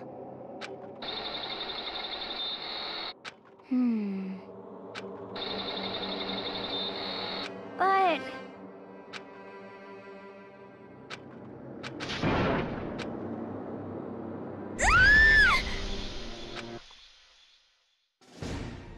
The fuck was that?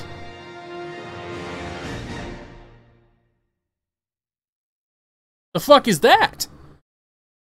That was the fat dude in the huh?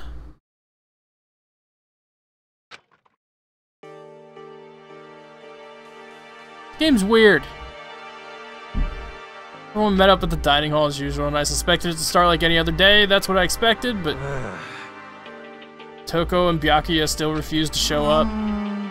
Haven't seen Miss Asahina anywhere. She said her stomach was hurting, so she's taking it easy in her room for today. It's exactly... Oh god. Oh god. Okay, tablet. Like, I guess this tablet remembers the last place you touched, so it acts like the mouse is hovering over it. So when it hovered over the link to that GIF, it just took over my entire screen. So then... How about that? Impossible. Haka hasn't said a word since everything that happened yesterday. One look at his face showed he hadn't slept a wink last night. Must be because of Mondo. The two of them became so close, and then he finds out Mondo killed Chihiro, and then having to watch Mondo get punished, and could do nothing about it. I can't even imagine what it must have done to him. Well... What's gonna happen now? We haven't found any way out, and we have no idea if help's ever gonna come. Now I'm all disappointed. Now I'm all depressed just thinking about it. Simply have to make the best of things, do our best to get along, and live here together in peace. Forget about the outside world and accept this new life. That is the only hope we have now. To live here forever? Here we have every convenience. We have food, clothes, our every need is seen to. Why are you dissatisfied? What is it about the outside world that you long for? Competition, discrimination, victimization, and violence. As society grows, so does its perversion. In which case, is our current situation not... Demon angel, pretty pudgy princess. Huh? Here we go! Eggy, the drill shop owner, the bunny-eared Amazon, Catgirl Dog Boy, Robo Justice, the Galactic King, and... There's no 2D... What I mean is there's no 2D here. There is nothing to be done. The mastermind puts such base desire to their advantage, bending you to their will. You know? Since Taka's like catatonic, I'm officially stepping up to take the lead. We're all gonna work together and spend the rest of the day searching the school. I'm right? Since the class trial is over, there should be new places for us to investigate. Maybe we'll find some kind of clue this time. Well then. And once we're done eating, let's split up and begin looking around. You have any problem with that, Celeste? There may well be a discovery waiting for us, which may further enrich our life here. Point is to look for clues. Just as we were starting to come together, she barged in and ruined the conversation. So I appear. What? Nobody called for you. How come it's Genocide Jill and not Toko? This place is just amazing. Finally, a place I can just be my murderous self, which is why I've decided to stop holding back and spread my wings. No more hiding in a cave for me. Plus, I have another battle to fight. The whole killer with a split personality thing is so overdone. I gotta destroy that stereotype. I'll fight all day and all night to murder those totally slanderous cliches. But you are a killer with a split personality. If she weren't here, my chances of survival would go up at least 10%. Come on, you gotta back me up here. Even the biggest stars need the little people to hold them up.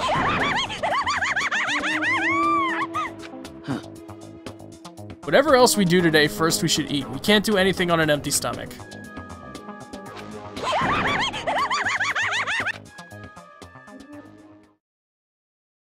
We were forced to eat breakfast with a murderer. After our much-needed but very annoying meal, we set to work looking around the school.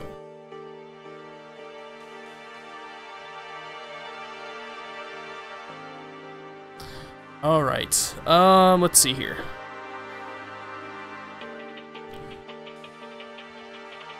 Okay, we've been playing this game for 3.5 hours. What the fuck is this game? This is a murder mystery game. It's a murder mystery visual novel. Yeah, it's also anime as fuck. But it is Danganronpa. It is a thing. So, we're gonna save.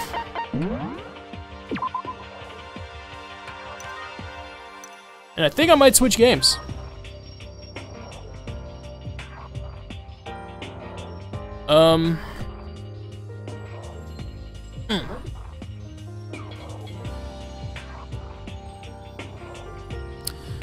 Let's see.